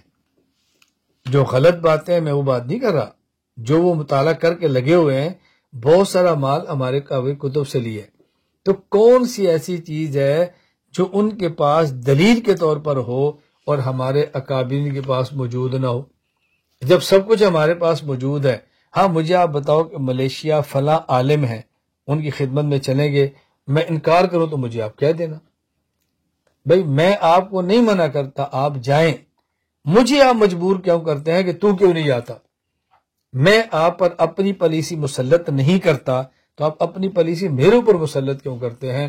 میری طبیعت ہے، آپ مجھے اپنے مزاج کے ہاتھوں مجبور سمجھیں کہ میں سمجھتا ہوں علم و عمل کی دنیا میں کوئی ایسا پہلو نہیں بچتا ہمیں اکابر دارالعلوم دیوبند کو چھوڑ کر کہیں دائیں بائیں جانا پڑے. کوئی ایسا پہلو نہیں بچتا کہ ہمیں دائیں بائیں جانا پڑے. کوئی جاتا ہے تو 100 دفعہ جائے، میں اس کو منع نہیں کرتا. میں ہی سمجھتا ہوں کہ کوئی ایسی چیز موجود نہیں ہے جو ہمارے اپنے اکابرین کے پاس موجود نہ ہو.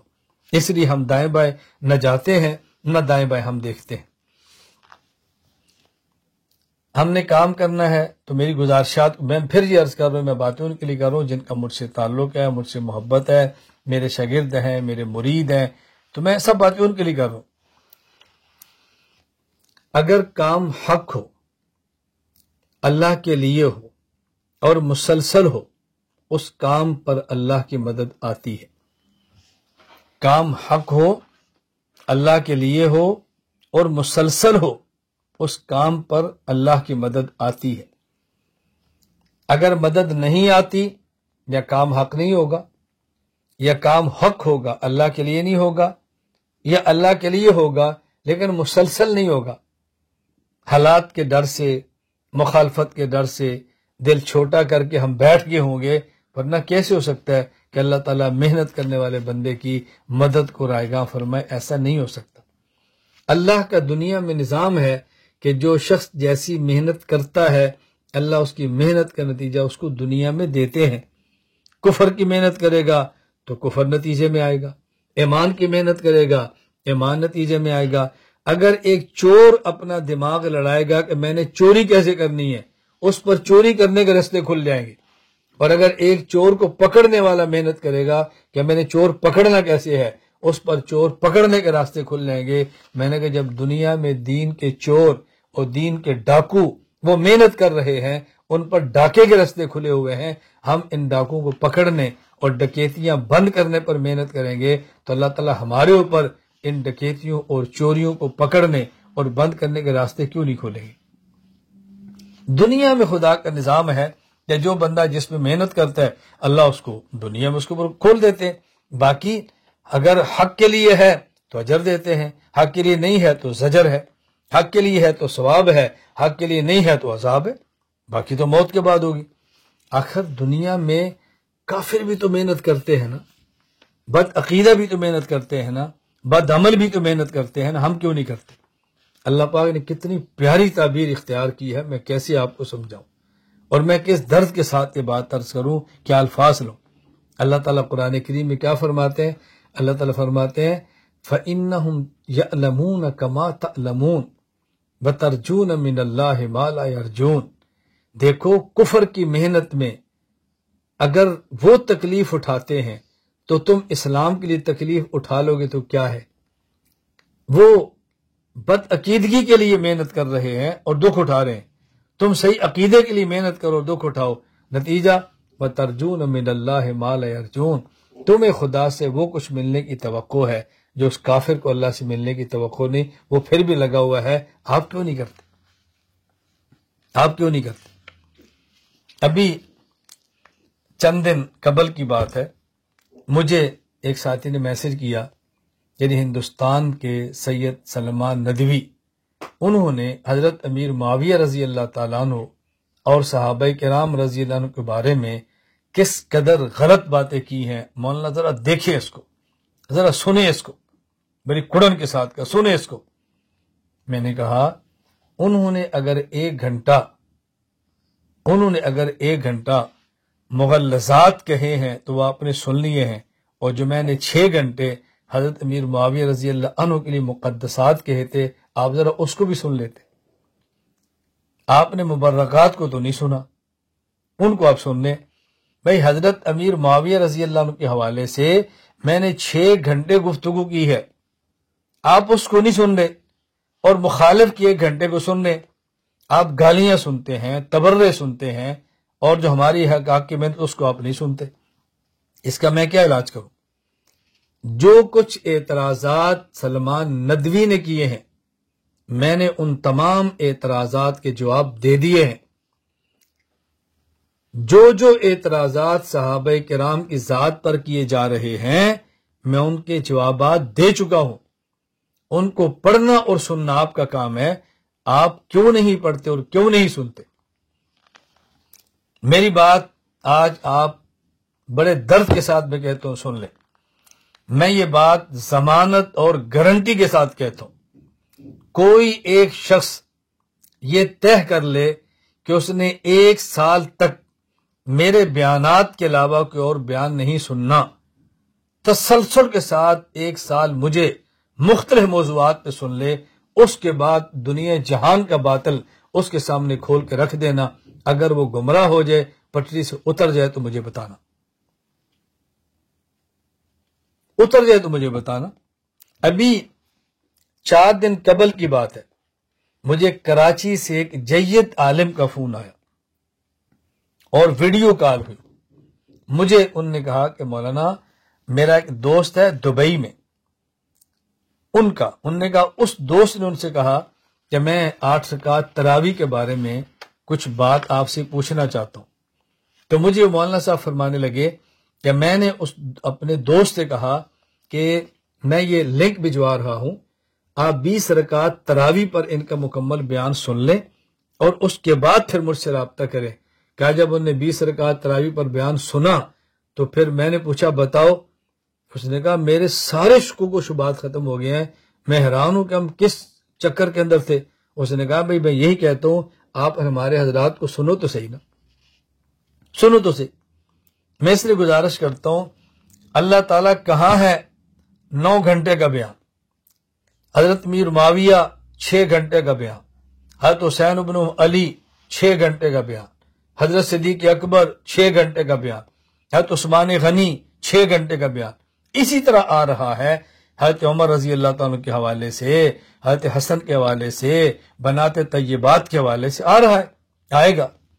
میں ان دنوں دیکھ رہا ہوں ہمارے بہت سارے حضرات دشمنان صحابہ کو خوش کرنے کے لیے انہی کی مجالس میں جا کر، انہی کے جلسوں میں جا کر اہل بیت کے ترانے پڑھتے ہیں. پڑھنے چاہیے. اہل بیت ہمارا ایمان ہے، اہل بیت سے محبت ہمارا ایمان ہے. اہل بیت کی دشمنی اور بغض یہ کفر ہے، نفاق ہے، جدل ہے، منافقت ہے، کوئی شک کی بات نہیں ہے. لیکن جس طرح آپ وہاں جا کر اہل بیت کے قصیدے پڑھتے ہیں، انہیں کو ہونا وہ بھی صدیق اکبر کی خلافت کی بات کریں، خلفائے راشدین کی خلافت کی بات کریں.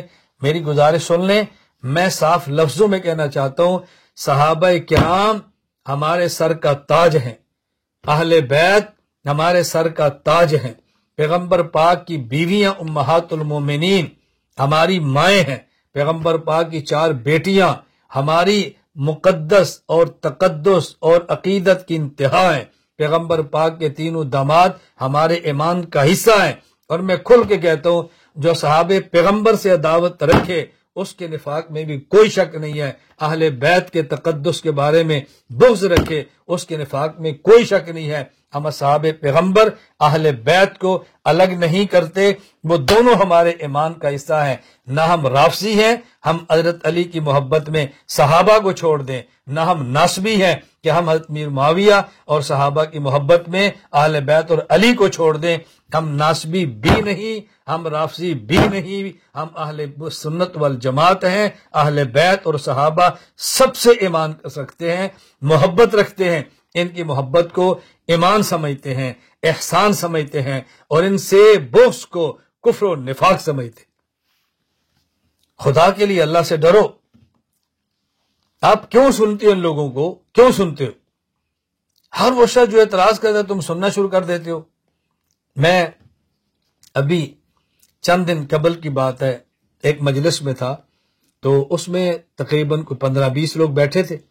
ایک بندے نے اعتراض کیا آج کل کے یوٹیوبر پر جو بہت ساری باتیں غلط کہتا ہے اور اہل سنت کے عقائد کے خلاف کہتا ہے. مجھے کہنے لگے مولانا صاحب آج کل اس کو لوگ بہت سنتے ہیں، آج کل اس کو لوگ بہت سنتے ہیں.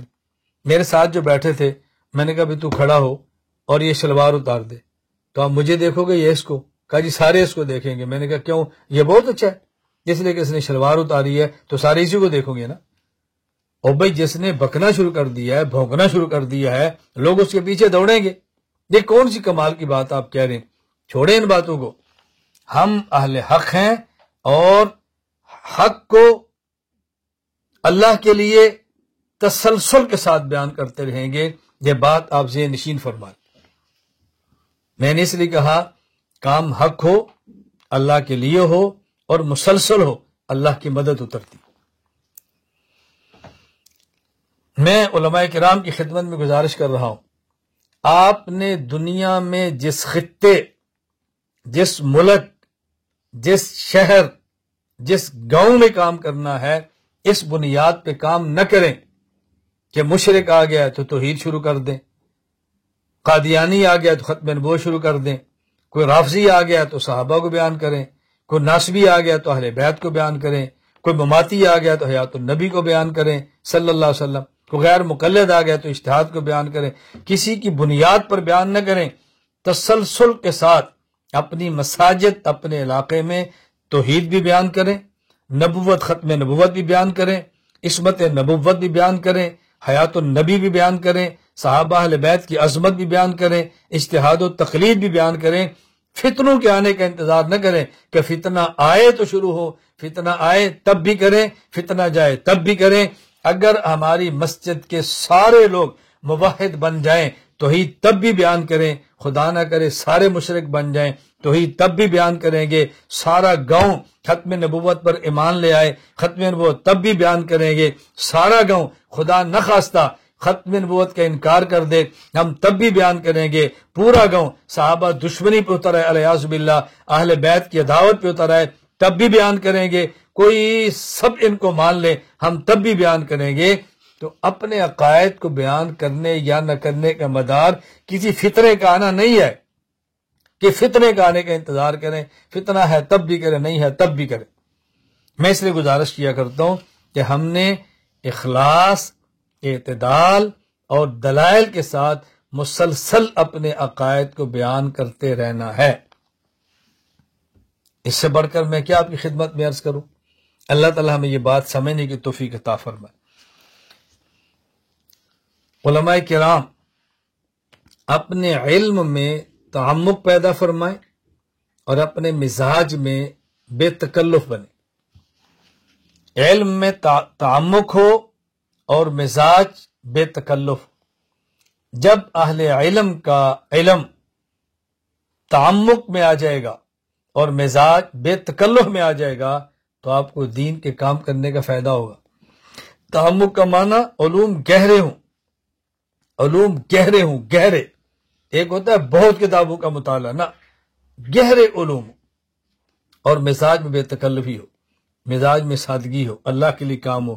آپ دیکھیں کام کیسے ہوتا ہے۔ رسول اکرم صلی اللہ علیہ وسلم کو اللہ فرما رہے میرے پیغمبر آپ ان سے کہو میں تم سے اپنے کام پر پیسے بھی نہیں مانگتا، وما انا من المتکلفین، اور میں تکلف بھی نہیں کرتا۔ میرے پیغمبر بتاؤ ان کو، جن حضرات کا مجھ سے تعلق ہے اور قریب کا تعلق ہے، آپ ان سے پوچھ لیں کہ میرے مزاج بے تکلفی کتنی ہے۔ علم کی گہرائی کی میں بات نہیں کرتا، وہ تو معاملات کے ساتھ ہی پتہ چلتا ہے۔ میرے پاس انگلینڈ کے کچھ علماء تشریف لائے، میرے لیے نہیں آئے، ترکی اپنے کام کے لیے آئے اور میسج کیا، میں نے جواب دیا، تشریف لائے، کھانا بنایا، کھانا کھایا، اور ان نے 3-4 گھنٹے بیٹھے رہے تو مجھ سے ایک بات کی کہ مولانا ہمیں اندازہ نہیں تھا کہ آپ اس طرح جلدی میسج کا جواب دیں گے اور ہمیں گھر بلائیں گے اور خود دسترخوان لگائیں گے اور کھانا کھلائیں گے، ہمیں نہیں اندازہ تھا۔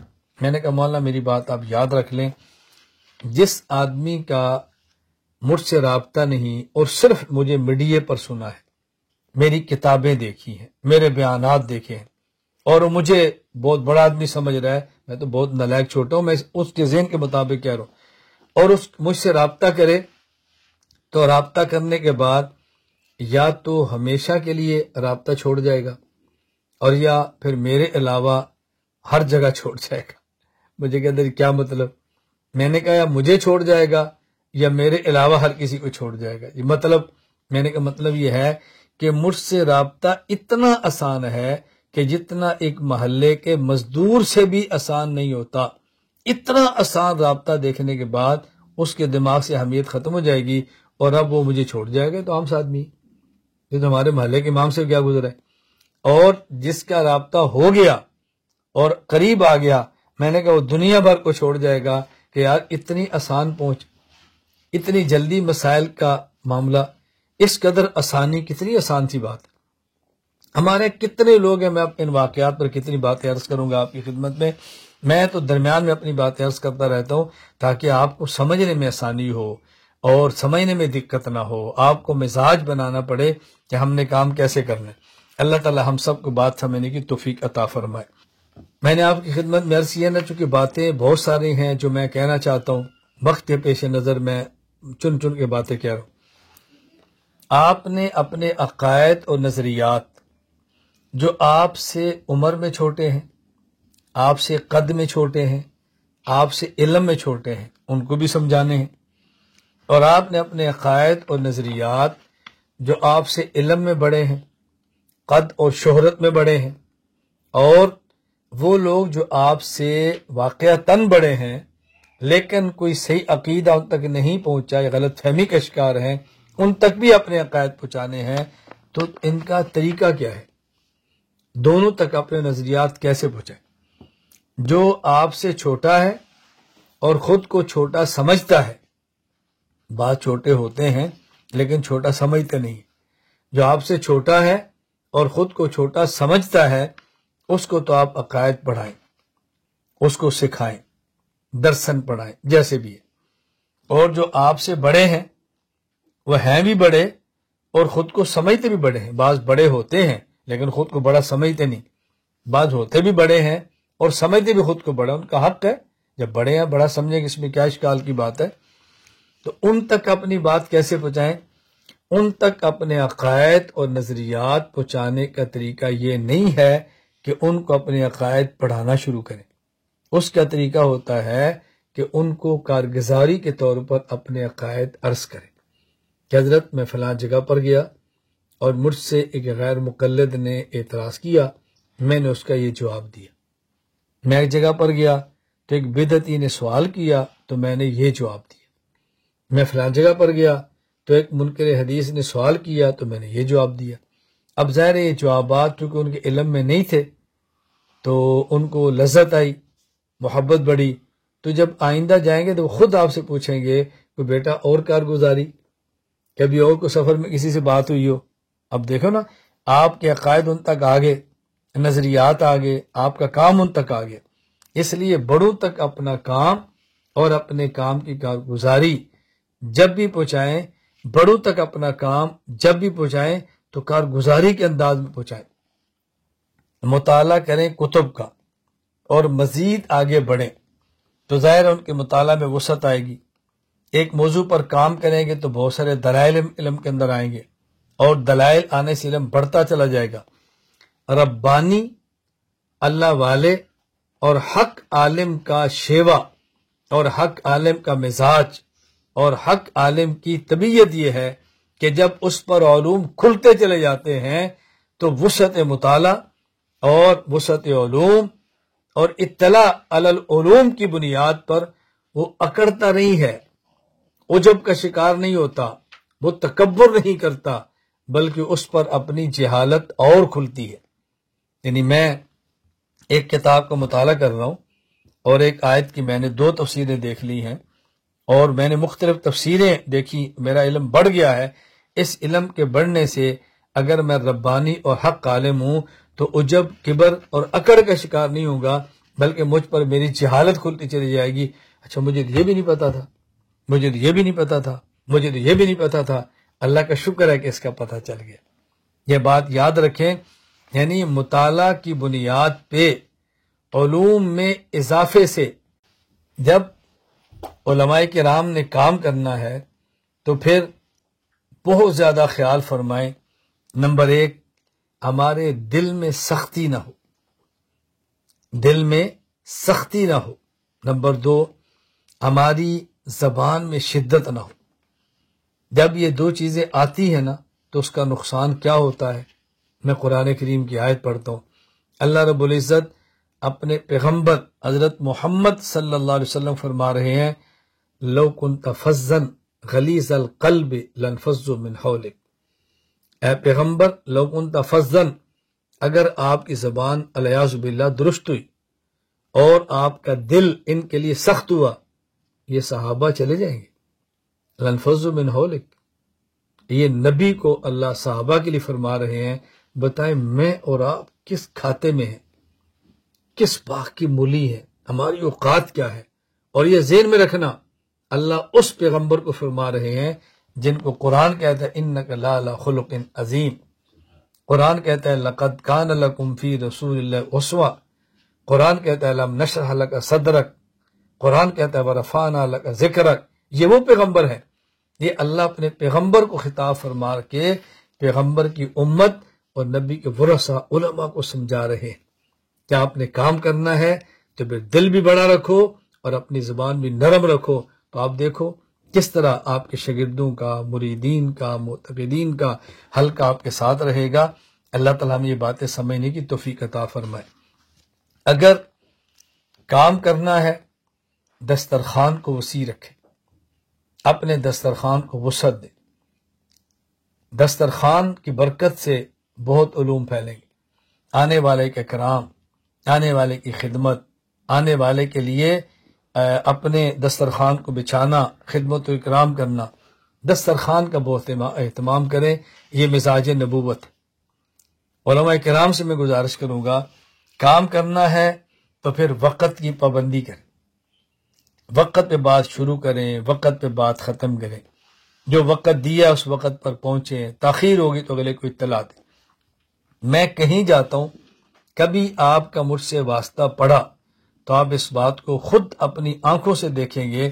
اگر میں نے آپ کو یہ کہا کہ میں 7 بجے آپ کے پاس آ رہا ہوں اور رش یا ٹریفک کسی وجہ سے میں 5 منٹ بھی لیٹ ہوا تو آپ تک میرا میسج آئے گا کہ مجھے لوکیشن بتا رہی ہے کہ میں اتنے منٹ لیٹ ہوں۔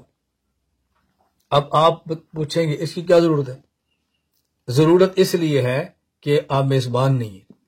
میزبان سے مراد میزبانی کے آداب سے ناواقف ہے، مہمان کی قیمت سے ناواقف ہے۔ جو انسان میزبانی کے آداب سے واقف ہو اور اس کے مہمان کی قیمت ہو تو جو وقت مہمان بتائے گا نا آنے کا، وہ اس کی تیاری کرے گا۔ تو میں سمجھتا ہوں کہ یار جس طرح میں مہمان کے آنے پر تیار ہوتا ہوں تو یہ بھی تیار ہوگا۔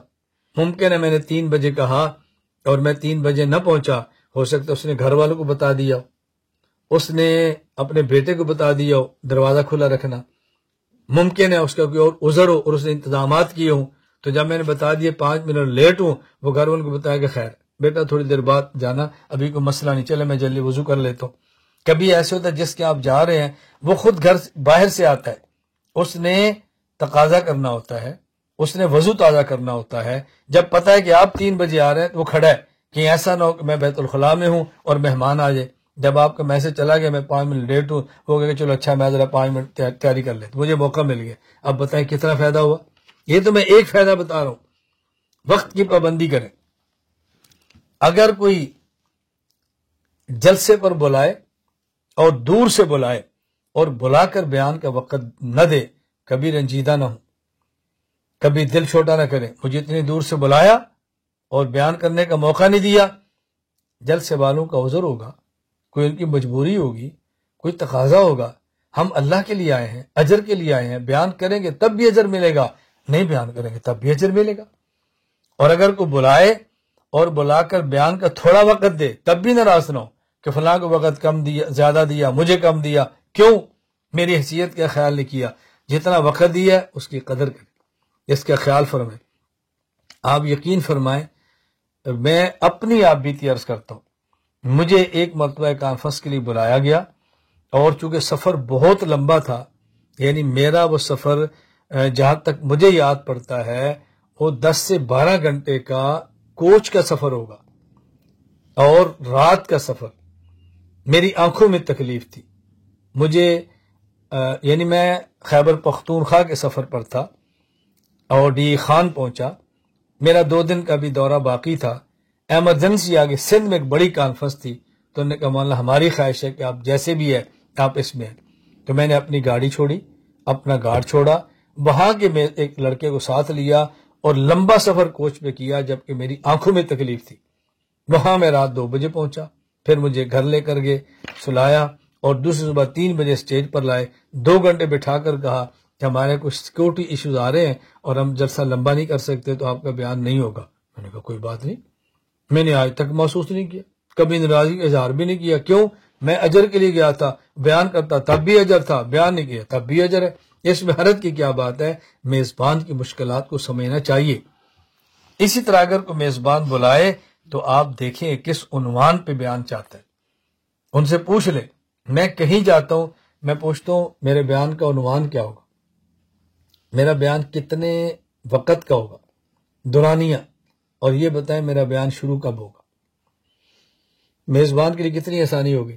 میں پوچھتا ہوں میرا بیان کس عنوان پہ ہوگا، میرا بیان کتنے بجے شروع ہوگا، اور میرے بیان کا دورانیہ کتنا ہوگا۔ یہ میں ان سے پوچھتا ہوں، وہ بتا دیتے ہیں۔ میں کہتا ہوں حضرت جو مناسب سمجھے، میں نے کہا نہیں، جو مناسب سمجھوں گا تو ہو سکتا ہے میں کوئی ایسا موضوع چھیڑ دوں جو آپ کے ماحول کے موافق نہ ہو اور آپ کے لیے مسائل پیدا کر دے، مجھے آپ بتا دیں، مجھے آسانی ہوگی۔ یہ تو میں ان سے پوچھتا ہوں۔ باقی میں ایک بات ان کے پوچھے بغیر بتاتا ہوں کہ میں نے کھانا ہے یا نہیں کھانا۔ اگر کھانا ہے تو کیا کھانا ہے، نہیں کھانا تو میں کہتا ہوں میں نہیں کھاؤں گا، آپ محسوس نہ فرمائیں، میں نے کھانے کے وقت کیا اور طے کیا ہوا ہے، جزاک اللہ۔ اور اگر وہ کہ نہیں آپ ضرور، تو پھر میں بتاتا ہوں بھی میرا پرہیز ہے یا مجھے تکلیف ہے یا میری مجبوری ہے، میں فلاں چیز کھاؤں گا، مجھے آپ بنا دیں، بس اس کا اہتمام کرتا ہوں۔ لیکن میرا بیان سننے والے یہ نتیجہ نہ نکالیں کہ آپ کسی کے یہاں جائیں، ان سے پوچھ لیں عنوان کیا ہوگا، دورانیہ کتنا ہوگا، کتنے بجے شروع ہوگا، وہ بتا دیں۔ اس کے بعد کہ جی میں نے کیا کھانا ہے، مجھے مٹن دیسی گھی میں کالی مرچوں میں بھنا ہوا چاہیے۔ کیوں؟ استاد جی نے فرمایا تھا جو کھانا ہو بتا دیا کرو۔ اور بھائی یہ دیکھو آپ کس کو کہہ رہے ہو، غریب آدمی کو۔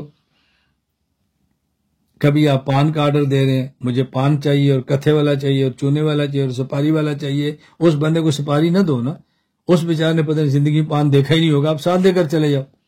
تو میری ان باتوں سے یہ مانا نہ سمجھنا یہ جو میں کہہ رہا ہوں بتا دیں، نہیں، سادگی کا خیال رکھیں، سادگی کا، اور اپنی شخصیت سے بڑھ کر فیصلے نہ کریں، اس کا ہمیشہ خیال کریں۔ اللہ تعالیٰ مجھے اور آپ سب کو بات سمجھنے کی توفیق عطا فرمائے۔ جب آپ کسی کو میسج کریں تو بات پوری لکھیں۔ السلام علیکم ورحمۃ اللہ وبرکاتہ، یہ میرا نام ہے، فلاں شہر سے ہوں، مجھے یہ کام ہے۔ بہت آسانی۔ میں اتنی تکالیف تسلسل کے ساتھ یومیہ کی بنیاد پہ برداشت کر رہا ہوں کہ کئی بار میرا جی چاہتا ہے کہ میں جواب دینا چھوڑ دوں۔ مجھے میسج کریں گے السلام علیکم ورحمۃ اللہ وبرکاتہ، ختم۔ میں بیان کے اندر ہوں، میں 3 گھنٹے بعد فارغ ہوں گا، یا میں سویا ہوں، میں اٹھوں گا، میں لکھوں گا وعلیکم السلام ورحمۃ اللہ وبرکاتہ۔ اب جب میں نے سلام کا جواب دیا تو وہ مصروف ہے، اب وہ رات کو ہے تو وہ صبح میسج کریں گے آپ سے ایک ضروری بات کرنا چاہتا ہوں۔ اب چونکہ ہمارے دن رات کا فرق ہے، گھنٹوں کا فرق ہے، تو میں نہیں دیکھ سکا، اب میں بعد میں کروں گا، جی فرمائیں۔ اچھا، اس کے بعد پھر اگلی بات کریں گے، مناسب ہو تو میں کال کر لوں، چلو اس کے بعد میں کہوں گا ٹھیک ہے جی کر لیں۔ اب بتاؤ 2 دن گزر گئے، کبھی مجھے پوچھنا پڑتا ہے آپ کا تعارف کیا ہے، بعض لوگ مجھ سے ناراض ہو جاتے آپ نے مجھے پہچانا نہیں۔ میں نے کہا بھی آپ کا نمبر میرے پاس محفوظ نہیں ہے، میں کیسے پہچانوں؟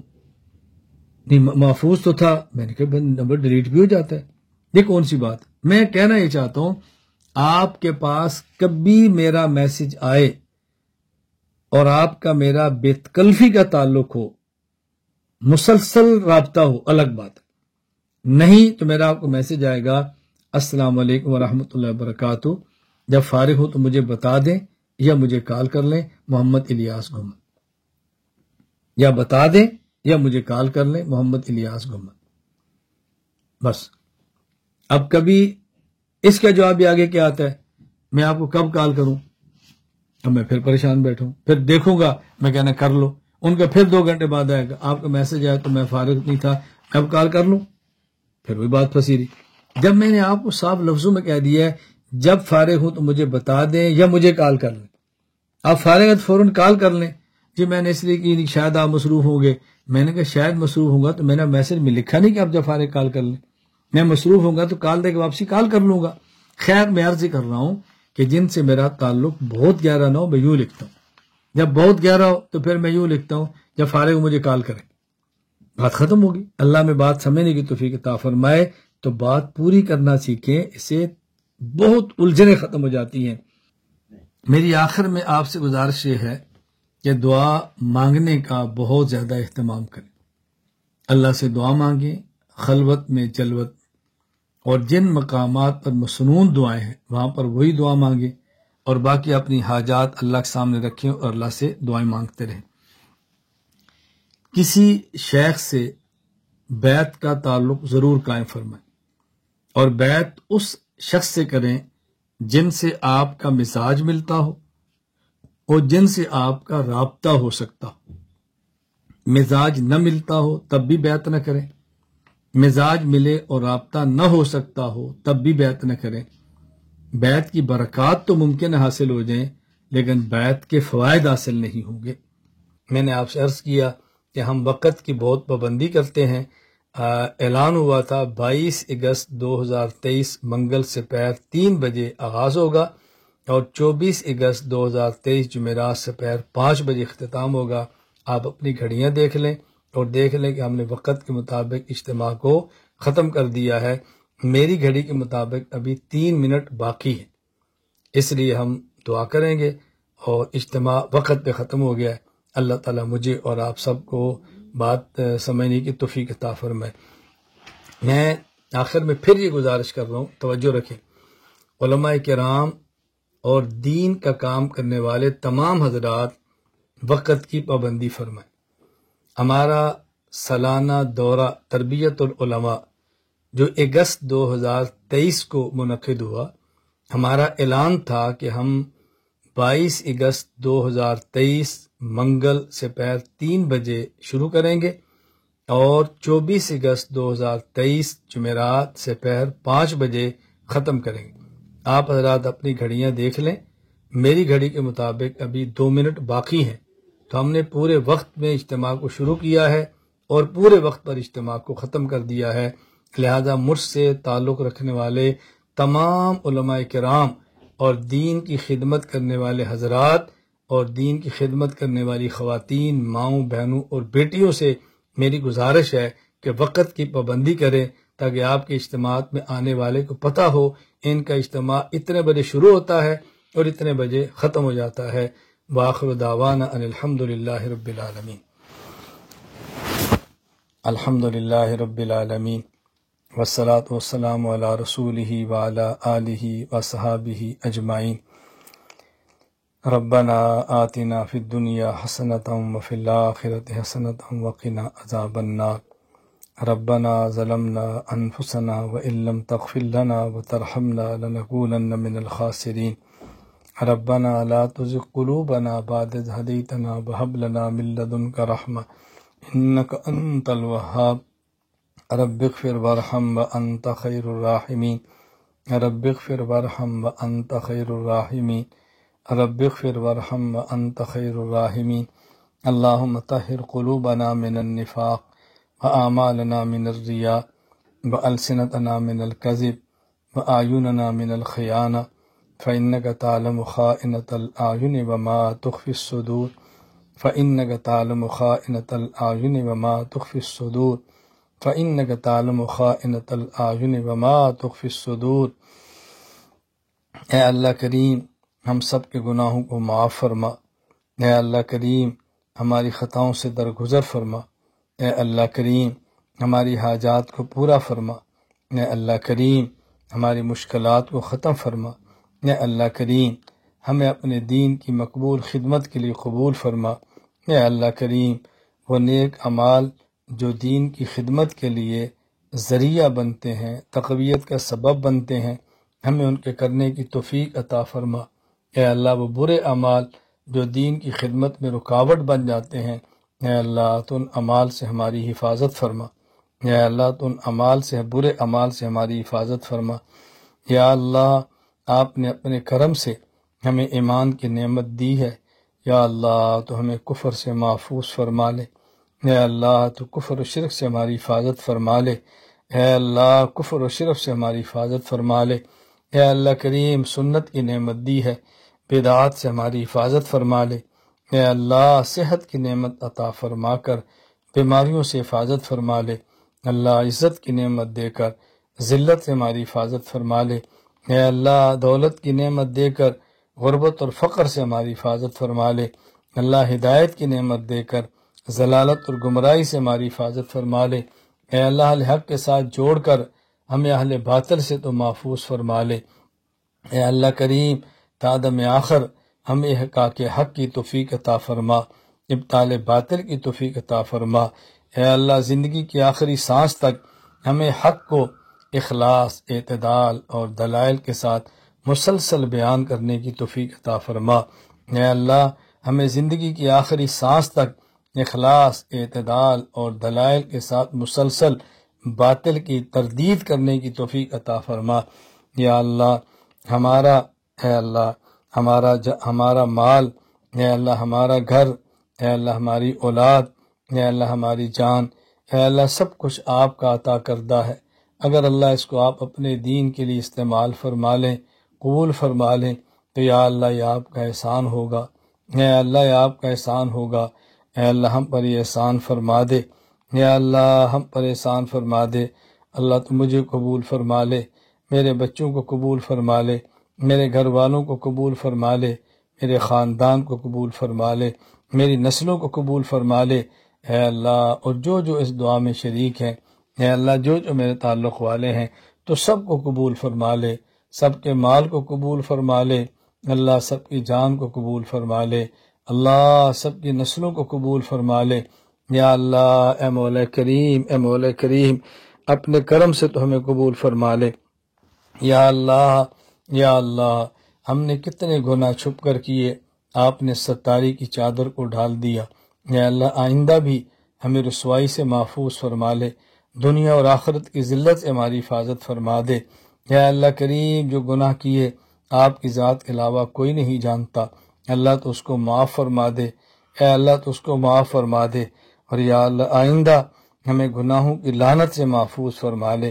یا اللہ تیرے دین کی خدمت کرنے والی جتنی جماعتیں ہیں، تیرے دین کی خدمت کرنے والے جتنے ادارے ہیں، تیرے دین کی خدمت کرنے والے، اے اللہ جتنے مراکز ہیں، تیرے دین کی خدمت کرنے والے جتنے افراد ہیں، اللہ تو سب کی مدد فرما دے، اللہ تو سب کی نصرت فرما دے، اے اللہ تو سب کی مدد فرما دے، اللہ تو سب کی نصرت فرما دے، اے اللہ تو سب کی مدد فرما دے، یا اللہ تو سب کی نصرت فرما لے۔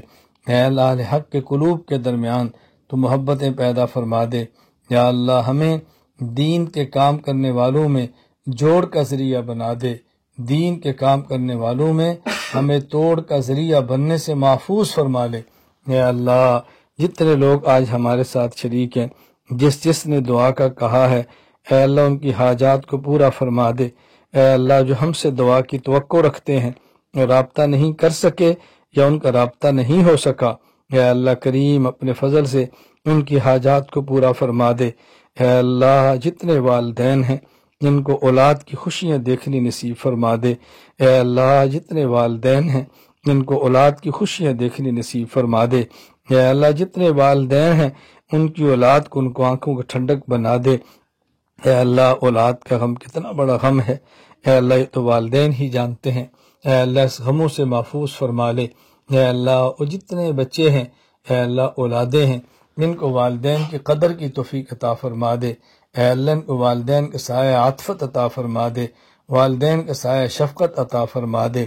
اے اللہ کریم، اے اللہ کریم، اے اللہ کریم ہماری مائیں، ہمارے والدین، اے اللہ ہمارے اساتذہ جن کی محنت سے اللہ ہمیں دین ملا ہے، اے اللہ ہمارے مشائخ جن کی محنت سے دین ہمیں ملا ہے، اے اللہ ہمارے وہ معاونین جن کی برکت سے ہم یہاں تک پہنچے ہیں، اے اللہ رسول اکرم صلی اللہ علیہ وسلم اور آپ کے شاگرد صحابہ کرام رضی اللہ عنہم مجمعین اور اس کے بعد کے جتنے مجتہدین، فقہاء، مفسرین، محدثین، متکلمین گزرے ہیں جن کی محنت سے دین ہم تک پہنچا ہے، اے اللہ ان سب کو اپنی شان کے مطابق اجر عطا فرما دے۔ اے اللہ ان سب کو اپنی شان کے مطابق اجر عطا فرما دے۔ یا اللہ ہم سے پہلوان نے محنت کی، دین ہم تک پہنچا، اللہ تو ہمیں ایسی محنت کی توفیق عطا فرما کہ دین قیامت تک جو محفوظ رہے، ہم بھی ذریعے کے طور پر استعمال ہو جائیں، ہم بھی اسباب کے طور پر استعمال ہو جائیں، ہم بھی اے اللہ تیرے دین کی خدمت کا ذریعہ بن جائیں۔ یا اللہ آپ کا دین ہمارا محتاج نہیں، اللہ ہم آپ کے دین کے محتاج ہیں۔ اے اللہ ہم آپ کے دین کے محتاج ہیں، اے اللہ ہم آپ کے دین کے محتاج ہیں۔ یا اللہ ہم اعتراف کرتے ہیں ہمیں جس طرح بولنا چاہیے ہم نہیں بولے، جس طرح سکھانا چاہیے نہیں سکھا پائے، جس طرح محنت کرنی چاہیے نہیں محنت کر پائے۔ اے اللہ ہم اس کا اعتراف کرتے ہیں، تو اپنے کرم سے ہمیں معاف فرما دے۔ اے اللہ تو اپنے فضل سے ہمیں معاف فرما دے۔ اے اللہ ہم سب کو سمجھنے والے قلوب عطا فرما دے۔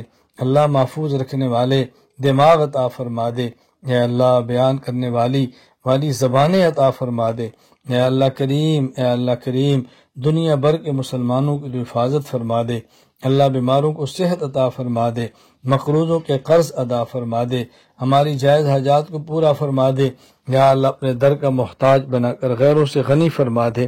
اے اللہ کریم، اے اللہ کریم، اے اللہ کریم، میں آپ کے در میں اے اللہ دست بدستہ دعا کرتا ہوں۔ اللہ مجھے اپنی اوقات کا بھی پتہ ہے، اے اللہ مجھے اپنے اعمال کا بھی پتہ ہے، اے اللہ مجھے اپنی علمی کوتاہیوں کا بھی پتہ ہے، اے اللہ مجھ سے کوئی چیز مخفی نہیں ہے، اے اللہ میں معترف ہوں سب چیزوں کا، تو اپنے کرم سے اللہ تو مجھے قبول فرما لے۔ اور یا اللہ یہ جو ہمارے شاگرد، ہمارے مرید، ہماری مائیں بہنیں بیٹیاں جو ہم سے امیدیں وابستہ لگا کر بیٹھے ہیں، اے اللہ تو ان کی امیدوں پر پورا اترنے کی توفیق عطا فرما دے۔ اے اللہ ہمارے بارے میں جو اچھا گمان رکھتے ہیں، اے اللہ اس طرح کا بنا دے، اس سے بہتر بنا دے۔ اے اللہ مرکز میں کتنے حضرات آئے ہیں، اے اللہ بڑی طلب لے کر آئے ہیں، یا اللہ کتنے دنیا میں اس بات کو سن رہے ہیں، بڑی محبت سے بیٹھے ہیں۔ اے اللہ میں جانتا ہوں یہ میری ہی نالائکی ہے کہ مکمل فائدہ نہیں ہو پاتا، اے اللہ میں جانتا ہوں یہ میری ہی کوتاہی ہے کہ مکمل فائدہ نہیں ہو پاتا۔ اللہ تو مجھے معاف فرما دے، اللہ تو مجھے معاف فرما دے، اللہ تو مجھے معاف فرما دے۔ اے اللہ کریم ہم جانتے ہیں ایک عالم کو پیغمبر کا وارث ہو کر جیسا ہونا چاہیے، ہم ایسے نہیں ہوتے، اللہ تو معاف فرما دے۔ اور اے اللہ میں صحیح معنوں میں رسول اکرم صلی اللہ علیہ وسلم کا وارث بنا دے۔ اے اللہ وہ اوصاف عطا فرما دے جو وارث میں ہونی چاہیے، اللہ وہ درد عطا فرما دے، اللہ وہ کڑن عطا فرما دے، دین کے مٹنے کا غم عطا فرما دے۔ اے اللہ دین کے مٹنے کا غم عطا فرما دے، پوری امت کا درد عطا فرما دے۔ اے اللہ اپنے حبیب صلی اللہ علیہ وسلم کے سامنے روز محشر کو شرمندہ ہونے سے بچا لے۔ اے اللہ تیرے پیغمبر نے کتنی قربانیاں دی ہیں، اے اللہ گھر سے بے گھر ہوئے ہیں، اے اللہ اپنا مکہ چھوڑ کر مدینہ چلے گئے، اپنی بیٹیوں کی جدائیاں برداشت کر لیں، بیٹیوں کی طلاقیں برداشت کر لیں، اے اللہ اپنے خاندان کی جدائیاں برداشت کی، لیکن اللہ اپنے دین کو نہیں چھوڑا۔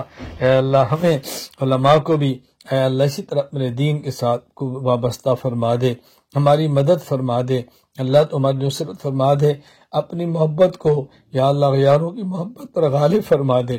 اے اللہ ہمارے قلوب و دلوں میں اپنی محبت ڈال کر اپنے غیر کی محبت کو نکال دے۔ اے اللہ اپنی محبت ڈال کر غیروں کی محبت کو نکال دے۔ اللہ تو اپنی محبت کو ڈال کر غیروں کی محبت کو نکال دے۔ یا اللہ تو میری مدد فرما، اللہ تو میری نصرت فرما، اللہ تو میری مدد فرما، اللہ تمہاری نصرت فرما۔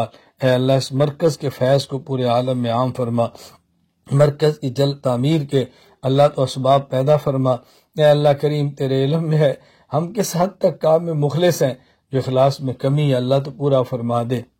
اے اللہ تیرے علم میں ہے ہمیں جو اسباب چاہیے ہمارے پاس نہیں، غیب کے خزانوں سے اسباب عطا فرما دے، اللہ غیب کے خزانوں سے اسباب عطا فرما دے۔